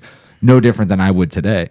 For instance, if we were sitting in a room with 4 rapists and 8 murderers, like, based off of what I would know about them, I'm not judging them as far as what happens to them when they leave this room or whatever the case might be. I'm not even here to sit there and say like they shouldn't walk this earth or we're not going to have my personal beliefs on each instance, right?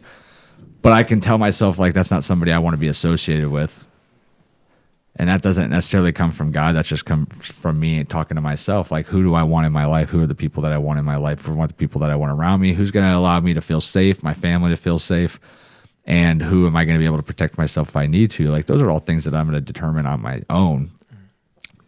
Jesus Christ isn't going to help me with that. From everything that you guys said, he's got his hands full with heaven full of, everybody that's, and I'm just making a joke at that point. But, one man or one God cannot be responsible for every living life. If you say that that's the case, then at what point is that the issue with where we are as a world right now with all the wrong that's being done with record amounts of rape, murder, wars being started, greed, lust, cheating, all the different things, all the sins that we talk about. And these are some of the worst ones, but on a daily basis, theft, stealing, drinking, all these different things. Like,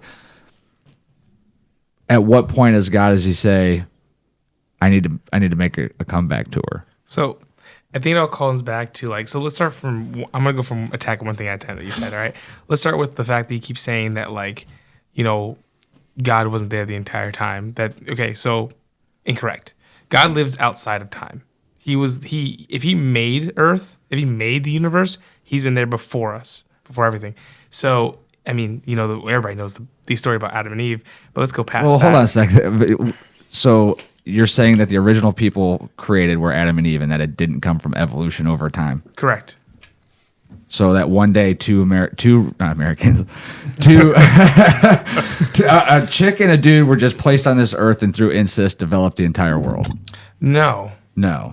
So, but we just put 2 people on earth. So the caveman and all that stuff was non-existent, or those were the 2 people that he put on earth? So if you read the scriptures, at least what I've collected from it, how it was planned out, right? The Garden of Eden was on earth, right? But it wasn't the entire earth. Adam and Eve were placed on the earth. The Bible never said that they were the only people on earth. He just said God made man and woman. He never said he just made Adam and Eve. Okay. So in the garden, there was Adam and Eve. There was still the rest of the world outside of it, right? So when Adam and Eve, ate the apple, that's where good and evil actually started spreading. The knowledge of good and evil started spreading between the world. And then, Adam and Eve was like, all right, well, you kicked out of the garden. Well, if they're kicked out of the garden, where are they supposed to go? The entire world was supposed to be the garden. No, our Garden of Eden was somewhere on earth. So when they got kicked out of the garden, then they started roaming the world. and they started with them, and then their kids had kids with other people, et cetera, like that. Now, But, well, what about cavemen and everything else that we know came before? we don't have any with. actual proof of cavemen. What are you talking about? Like, What about Neanderthals? I Yeah, there mean, you we go. have we have one have- right here on the podcast. we have a dyslexic Neanderthal right here. But Are you going to tell me that he doesn't exist? But seriously, yeah. I mean, there's absolute documented proof, bones, everything else. Yeah. Of you know the amount of Neanderthals people walking that the keep earth. saying dinosaurs aren't even real? Nobody says dinosaurs aren't Oh, real. I've literally read somewhere those like dinosaurs. where like, the internet? yeah, fair enough We on know that you one, don't honestly. go to the library, so where did you read this? Gotta be true. gotta be. But I'm just getting the aspect of like you know the aspect of good and evil, and he explained it very well. Where did that actually originate from? Because you can't sit there and say that the good and evil thought of moral compasses were there before even God was. It's false, So- because if God was there before everything, there's no way this Well, was here. but before. that's it's crazy because when you talk about the religious, but also God and all that stuff, it's crazy how he was there before everything and he created Earth, and then he put man on Earth, and this is all in 7 days, if I'm correct, right? Yes. Adam and Eve, 7 days. Yet there's millions and millions of years. Did he put dinosaurs on Earth? Why didn't he write about that? That's pretty cool. Hey, today I made a fucking flying dragon that fucking eats things. I think that would be in the Bible if he was around and that happened. And that happened way before humans. So once again, we talk about on the 7th day is when he created man or whatever, or 6th day, because rest is the 7th day. But what about all the years before that, before man was even around, when we had dinosaurs and all these other different things that were around, and how the world developed around it? At what point does that not play a factor into these stories? And that I'm not saying that a lot of the Bible isn't even factual. I think a lot of the Bible is factual. I think a lot of it happened at some point in time. Otherwise, how would they just document it, right? And I know there's a difference between the King James Bible and the edited versions after that, and et cetera, et cetera. But for me to sit there and say oh, God was here before everything, but he also, the Bible says that he created the world in 6 days, but he left out the part where he created dinosaurs and all this other stuff, and caveman or Neanderthals, and how they developed into people. There's a whole part of world history that is documented, that is missing, that is proved, that's not there, right? So I guess when you say Adam and Eve, that's how we decided what's wrong and what's right. That's also saying that there was a God before that to show them what's wrong and what's right. Well, if you want to even think of it that way, so when we think of cavemen, they didn't really know anything, right? Cavemen were also people that didn't know good and evil. They just No offense to the Geico commercial guy. Okay, I don't know what cavemen know. I don't know how smart they were. They did create fire. Or did they? I don't know. But you can even argue that in the sense of if cavemen were real, the things that we know about cavemen, they weren't very smart people. They kind of just survived on instinct, right? They didn't have a moral compass of good or bad. They did not. They just saw other people, and then they saw dinosaurs, and they knew that this thing is probably going to eat me, so I'm going to react to that. And then it wasn't until after, the good and evil was presented to the world through Adam and Eve where I guess development started happening. But you have to remember, like I said, if Eden was somewhere else that entire time that they were traveling and moving in the Garden of Eden, the rest of the world was still doing its thing. It wasn't until good and evil was presented and then the world started developing the way it was. Because after it's, like I said, the Bible never said that Adam and Eve were the only two people walking on earth at the same time. Well, and the other thing is who was documenting it back then? That's before writing was around. That's before paper was around. That was before the 10 Commandments and writing on rocks. So if you're looking for, I guess my thing is and here's where I'll bring it back around. You talk about a higher power. I do believe that there's a higher power.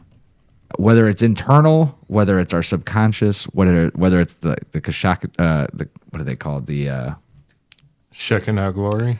No, the Akashic records. Oh, You ever heard about the Akashic records? They believe that that's the reason Elon Musk and a few other people are as smart as they are. They found a way to tap into the universe's subconscious. Oh, what the heck? It's actually pretty amazing. Actually, if you do a little research on it, it's like a deep meditation spirit where you can go and find you can lock in basically into the world's history, and how everything was. Anyhow, But I do think that there's some aspect of that when you say that, everything is because of God. Then my other aspect would be, well, he was in Jerusalem, in Bethlehem, but half of that, actually 80% of the people that are in that area aren't even Christians, right, in the Middle East. They believe in a different God under the Muslim religion. So how is it that where he put his feet on ground, where there is thousands and thousands of years of documented everything, but only 20% of the population in the Middle East is a believer in the Lord? How do you how is that explained? Like, you're talking about where it originated, where everything happened, and really all you have is Israel, which is mostly Jewish, which is, kind of opposite of Christianity at this point. I don't know if they hate each other. I don't really understand what the rules are with that and where that all went to. But whereas a higher power, there could absolutely be something that you believe in, or somebody that you talk to in a sense that will coax you through the correct thinking. Maybe it's just telling you yourself to stop and think a minute. But I'm rambling now. So I wanted to give like a little linear context to that, and I didn't really share my religious story. If it's all that interesting, you guys, I probably come across as an atheist, which I'm not. My mother absolutely was an atheist. Her parents were Catholic. On my family's a melting pot of religion. We got Jews, we got Catholics, we got atheists. We've got, we got everything. My oldest brother is a Mormon priest.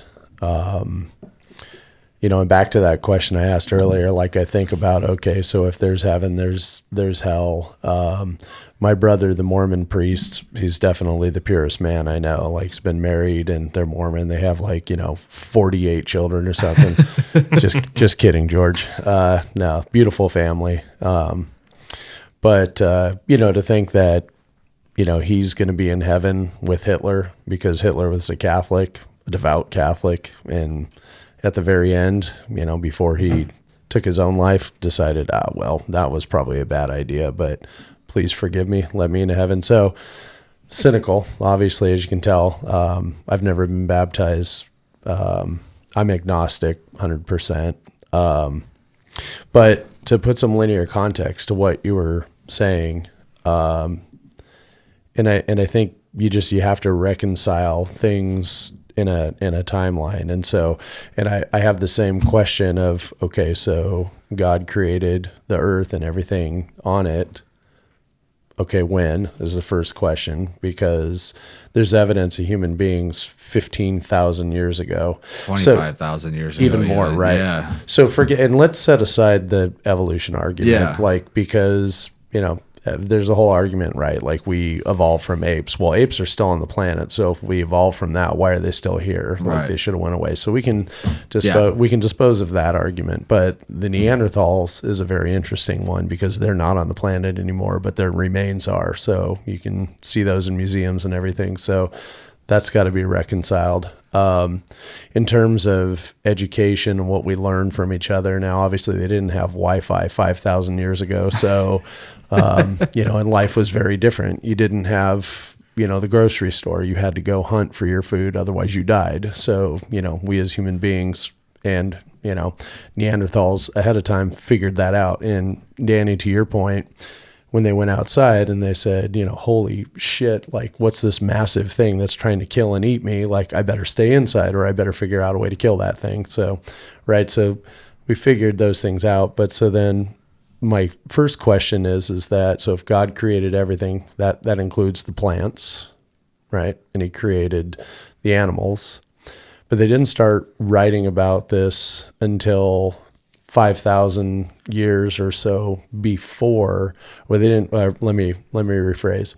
They didn't start a written language until about 5,000 years before Christ came along. Sumerian's the oldest language recorded on the planet, and that was the language known 5,000 years. 300 years before Christ is when the first biblical texts were written. You guys can fact check that, but that's just my own fact checking here. But so 300 years before Christ, but to Will's point, there's no, today I, invented plants and they're cool. Like, we take the farts that come out of these things and it turns it back into oxygen. And then this other thing I invented, animals over here can breathe the air. There's none of that. Right.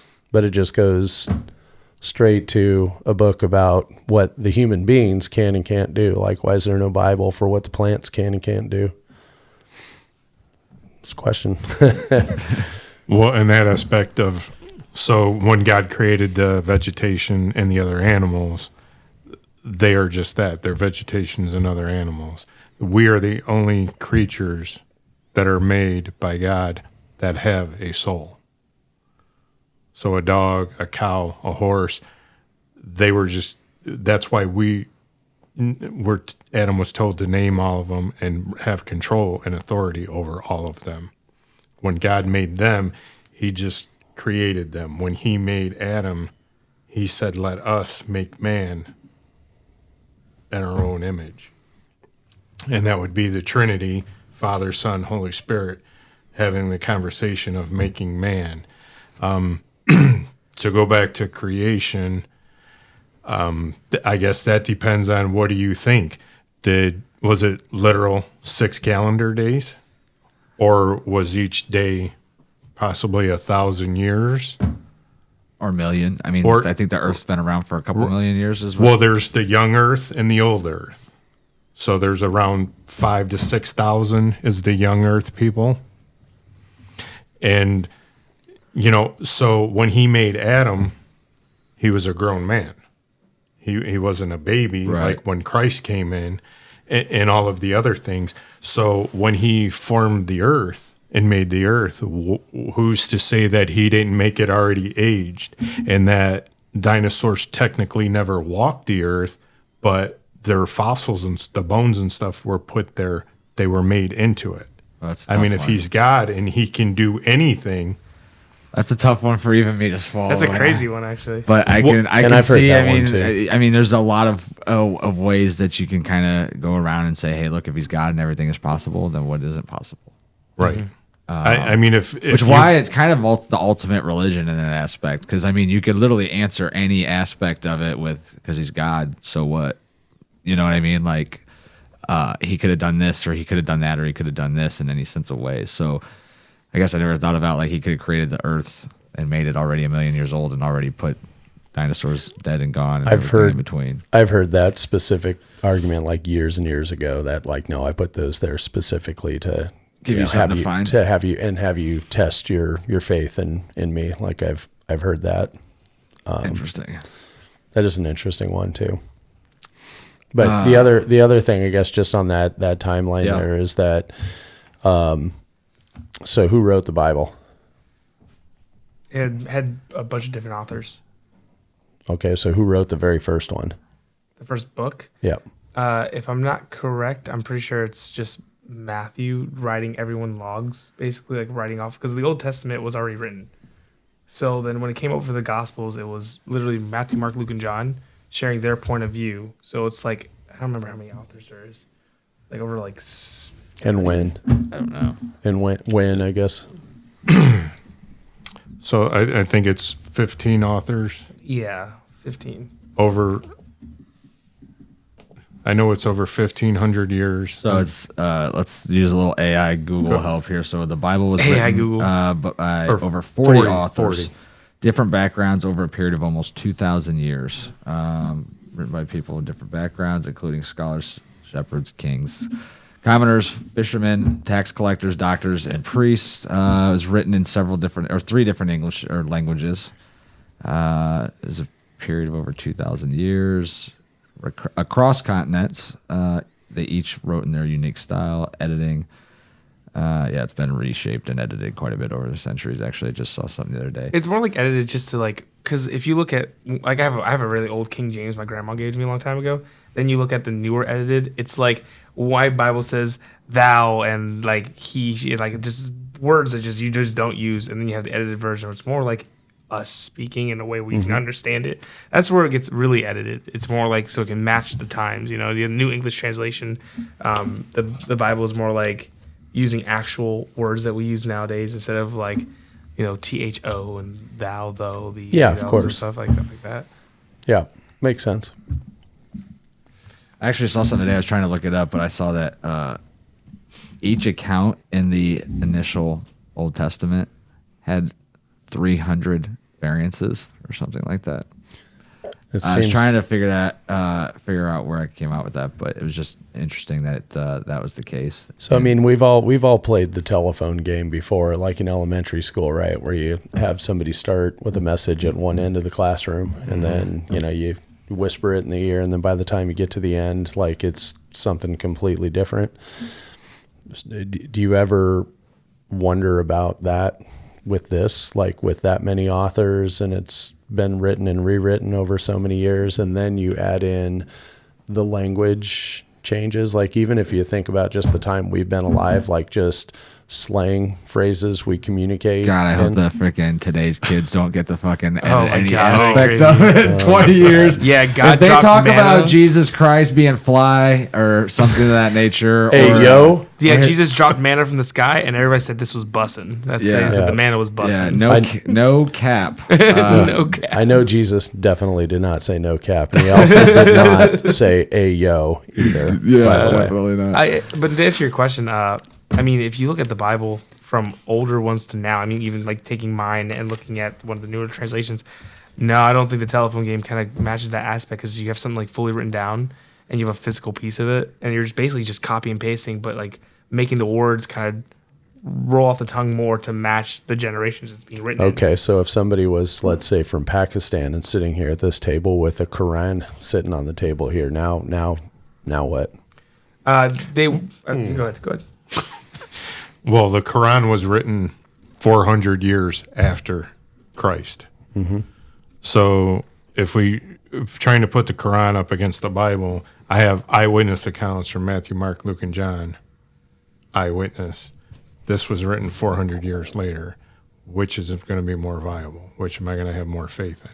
Well, I but guess also the one that the Bible, though, it's been rewritten several times, and then also still being rewritten now, right? What was the last? You were just talking about So the newest version, right? You have all these different translations and versions, but if you're going now, that's for people to help them understand it. It's an easier read and takes out the thee and thou, like we were saying. Yeah. But now, what is recognized as canon, actual authoritative scripture?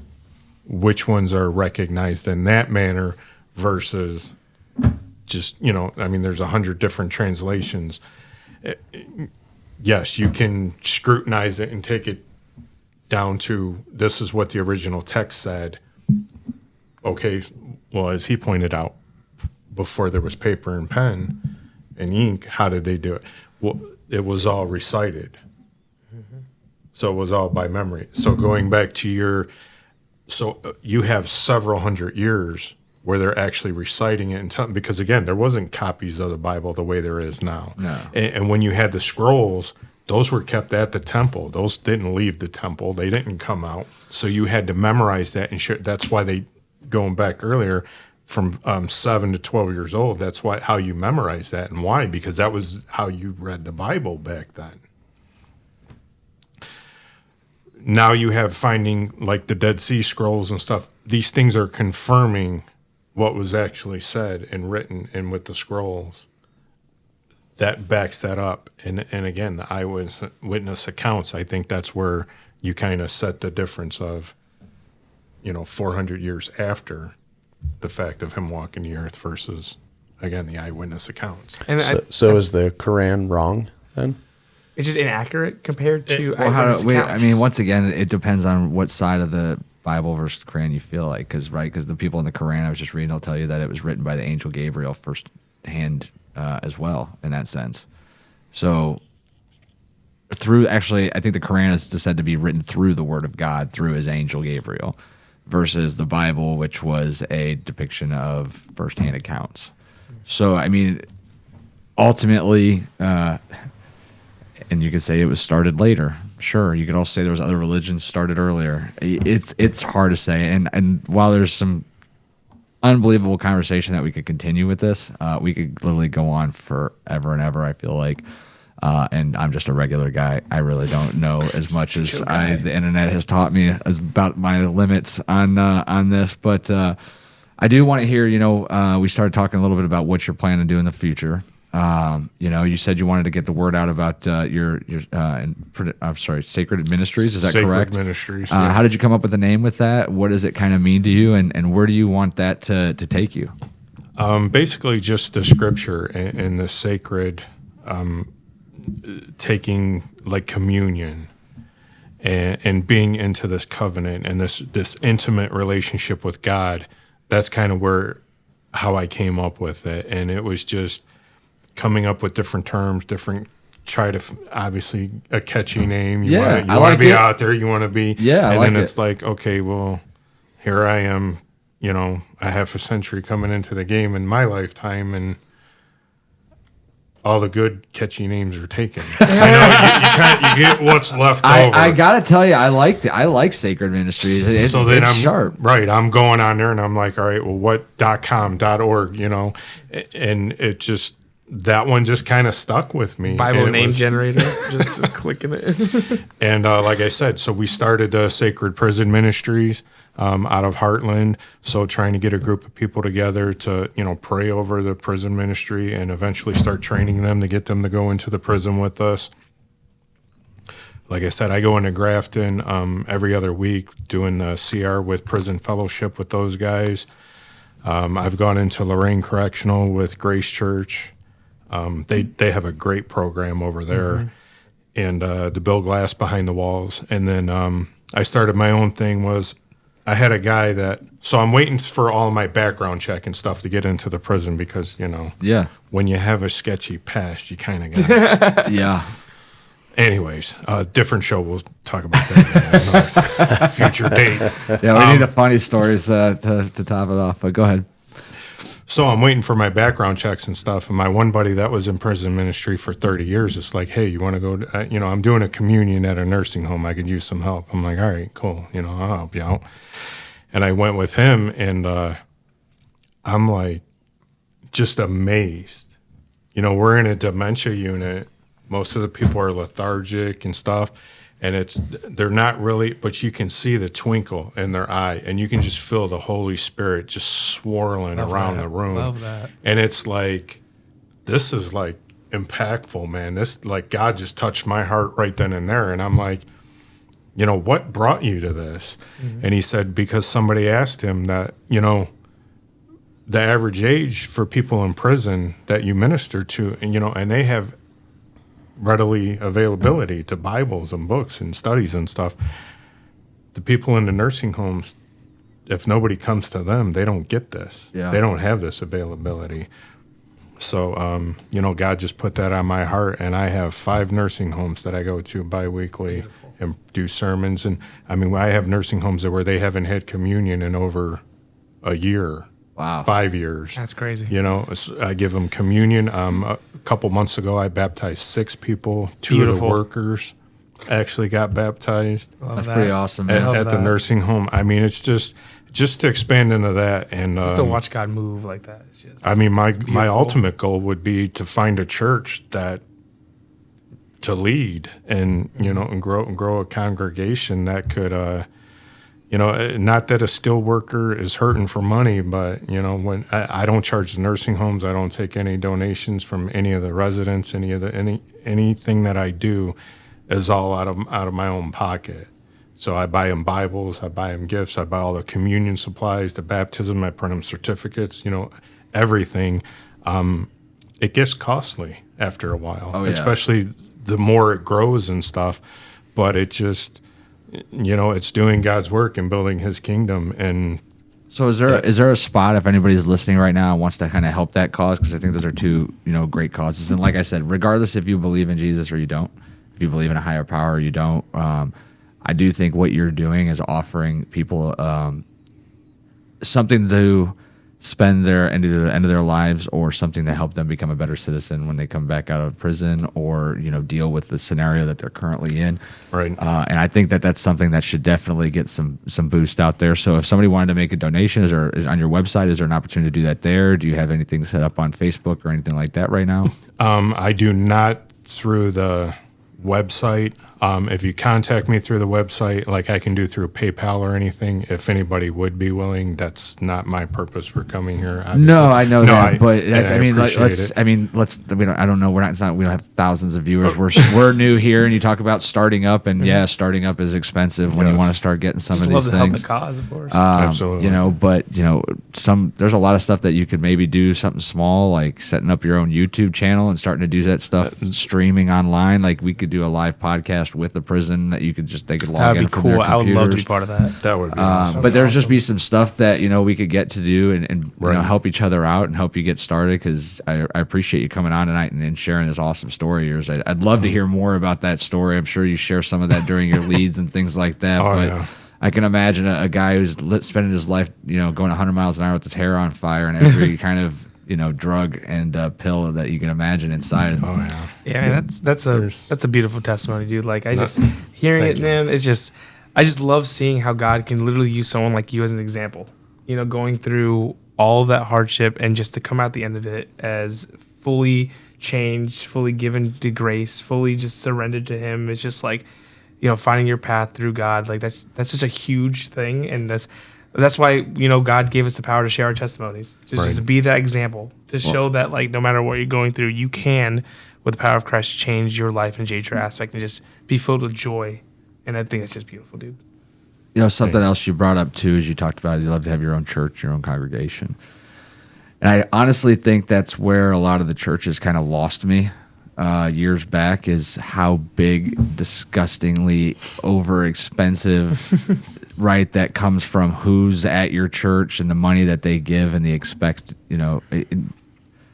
I have even smaller issues like our church and has the kids do donations for 30 Hearts, and not that it's a bad program or anything like that, but once again it's like, and we spent the summer doing a couple of things where they were over in Poland and things like that, and it's like we have so many issues in our own community, not even just in our own country, but in our own community. And when you talk about one of your own congregation, I mean, you could literally probably preach from a table like this in your basement, have a huge following, and be able to share that word with more people and have people feel even more connected, and not some multi-million-dollar building that has full court basketball courts and everything else in it.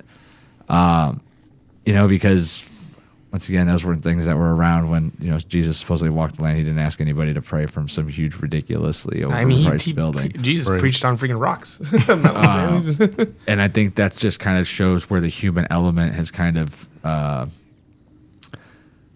not ruined it, but where the human element on ruined it's a great. I mean, they've just kind of taken that to like, hey, let's worship together. To we need the biggest, baddest, most awesome, placed house of the Lord, to where they don't even resemble churches anymore. Like, it's funny, as a kid, what resembled a church? It was like a building that had like maybe 25 to 30 pews in it and had a cross with Jesus Stained on windows. it. And that was about it. Right. I mean, I went to, when I was little, it was one in Chippewa Lake. It was like the tiniest little thing, dude. And it's like now. Well, that's the purpose and what a church should be, is you train up, you learn, and you go out and make disciples. What Christ told us to do. You go out and evangelize. When you have these mega churches and 4 and 5 and 10,000 congregation members, if that pastor doesn't show up, what happens? They all sit there looking at each other like, what do we do now?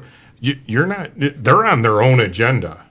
They're all, I have found churches with from 100 to 200 members, they'll give their last dollars to help a situation.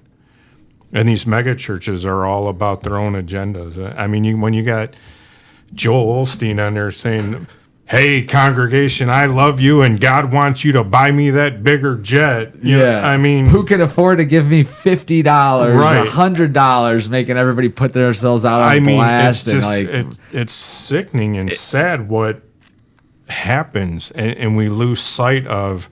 Again, I'm just a broken individual, that a recovering drug addict and alcoholic, and useless and nothing.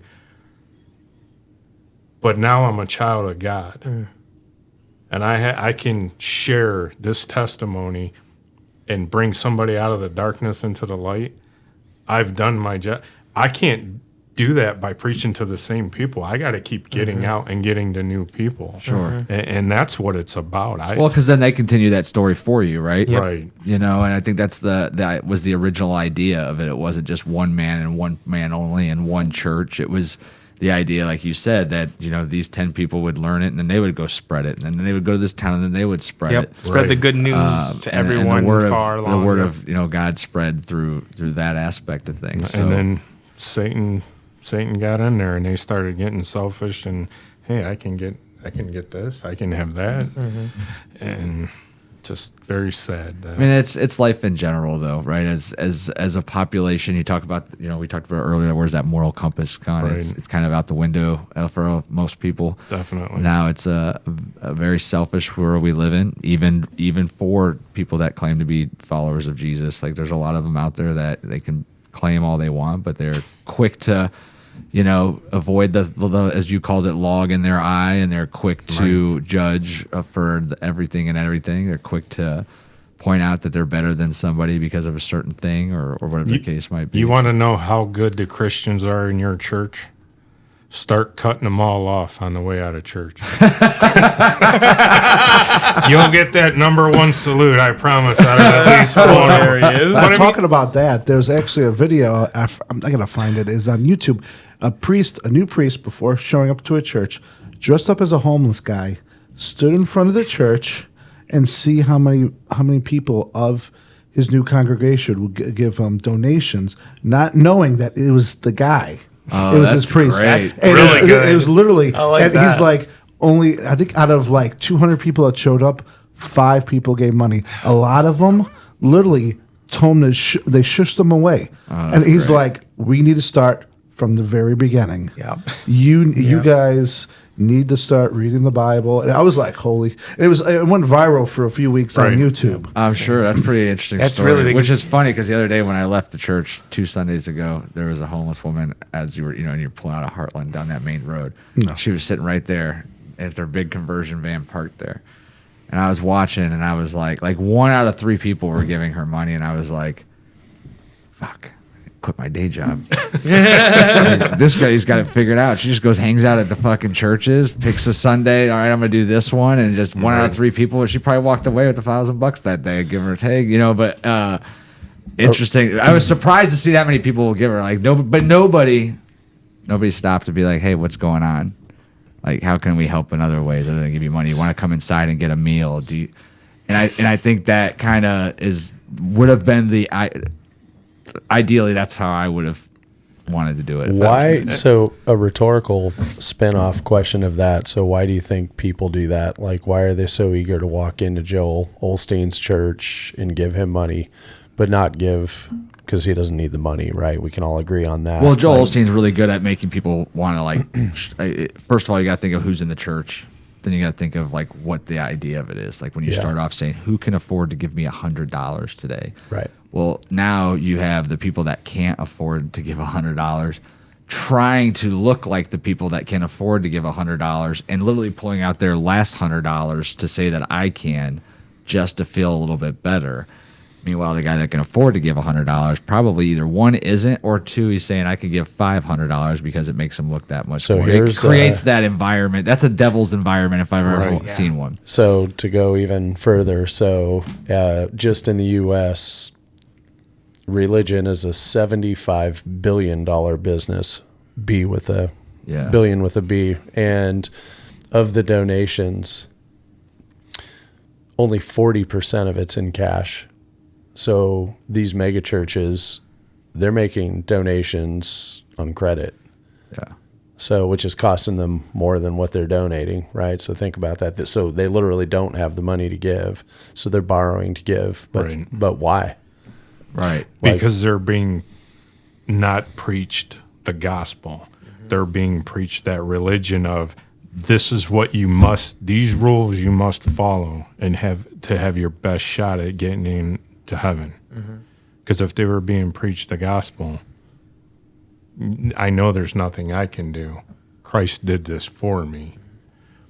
So if I'm not being told that, I'm being told this is what I must do. Well, then, am I going to eat steak this week or ramen noodles? I'm going to eat ramen so I can give him my $50 so I can get into heaven. Pay to play. It's just really I mean, it's sad. It's very sad. But that's what it's come down to. Like all these people taking that's what it comes down to the back where I told you where the enemy takes something that is good and twists it to become evil. That's a perfect example. It's not meant to be that. I mean, think back to Adam and Eve and that temptation with the serpent of, eating from the tree of knowledge and life was at the center of the garden. So they had to go past all the food that we were allowed to eat, Right. to get to the center, the only one that was forbidden. And what did he say to her? That if you eat this, you will become like God. Your eyes will be open. Well, just a couple verses before that, we learned, let's make man in our image. We're already made in the image of God. So Satan convinced her she wasn't. Go past all of this to get to, it's just, that's how powerful this is. I mean, it's crazy. Anybody got anything to add before we wrap this up? Anything else that we need to share? Not really. No. I mean, just I would just say, Ray, I love your story. I think it's super important work. Like, I know I kind of, I guess, deflected and angled and took some shots from the outfield, for some good, healthy debate. And, my message to the, audience out there, anybody that's curious about religion or anything, go walk into a church, go find out, go see if it's for you. And I say, pay more attention to some of the things we're talking about here. Stay away from the pay to play, because there's a ton of them out there. There's a ton of corruption out there, but there's also a lot of value in this type of ministry. I love it. Well, the other aspect of that is it's just like everything else, whether it's politics, whether it's, religion or any of these different things. You got to do it yourself. Like, you can't just read something on the internet and believe it. You can't just take somebody else's word for it. Like, if you're searching for a church, how many did you walk into before you found somebody that you? Yeah, I mean, because meetings are in churches, right? So you're in dozens and dozens of churches. You talk to hundreds of people that all were trying to kind of almost force, God and a higher spiritual power on you based on the AA methods, and it just came to somebody who said, no, look. I know what you're missing. I know what you're afraid of. This is the opposite. This is for you. Right. And that didn't happen overnight either, right? It was here's a this, long here's process. right. So if I had any good advice, it would be to go to as many churches as it takes till you find the one you're comfortable in. Hell yeah. I mean, again, if I would have stopped I've been to Catholic, Lutheran, Protestant. I've been to Jewish temples. I've been to Buddhist, Jehovah's Witness. All of them, because I didn't know, and that's how I learned. And again, when I finally came to Heartland and gave it a try and listened, every week I sit in there, and when Ambrose is it's like God's talking to me, and I'm the only one in that sanctuary. There's nobody else there. And I've introduced probably 6 or 8 people to that church that all feel the same way. And it's funny because he's like, we have cameras and microphones all hidden throughout your houses and stuff. But it's like, I'll be arguing with my wife on the way to church, and boy, if that ain't the message today. Yeah, right. One thing I wanted to add really quick is, everyone that's listening, believer or non-believer, just know that Jesus loves you. He loves everything about you. He doesn't care what you've been through. He doesn't care what you've done. He's the same God today, tomorrow, and always. And, if you're someone that's just wondering, what's it like want to be into that at all, I just ask, one, just be careful, because there is going to be a lot of people that twist things, and if you have any questions, you can even email the Guys Night our account and stuff, and I'll have Will, if they ask about it, just reach out to me. If you live in the Cleveland area, I can even help try to direct you to a good church in the area. But just keep your mind open a little bit, and just remember that we don't hate you. We sit in a room of people that don't fully agree with us, and we don't look at them any different. We love every single one of you, who you are and what you've been through, no matter what. And if anyone says any otherwise, then they're just not practicing what they should be. We practice forgiveness, practice love. And for the people that are just figuring things out and they're still having doubts, I would recommend, just hear what, David says in Psalm. Just taste and see that the Lord is good, because he is. And he loves you. Right on. And for those listening that liked Ray's story, Ray, really thank you for coming on. Appreciate you telling that story. It's incredible, man. Thank you guys for having me. Anybody that makes it back from the deaths of addiction has all the respect in the world to me, because that takes a lot. So congratulations on that. And for anybody who wants to take part of it, it's sacredministries.org. Yes. If anybody wants to help donate or put anything to Ray's cause, highly recommended. This is a guy who's a steel worker here in Cleveland, Ohio, who's doing this all on his own just because he wants to help people out. And more importantly, you can reach out to us at support@guysnight.com. If you've got questions, you want to get connected with him, we'll make sure that happens as well. If you can't get a hold of him or can't find anything on his website. Appreciate it. I hope that things go well for you. And if you're a business in the area and you're looking for somebody to come and speak, I know there's a nursing home, I think, going up the street up here. So maybe get your feet in the door right away. Right. All right. Good night, everybody. Provide the nights in the fray. Nothing off limits, we got something to say. Life and love, fitness and fight all day. God's Night Podcast, let's ride the wave.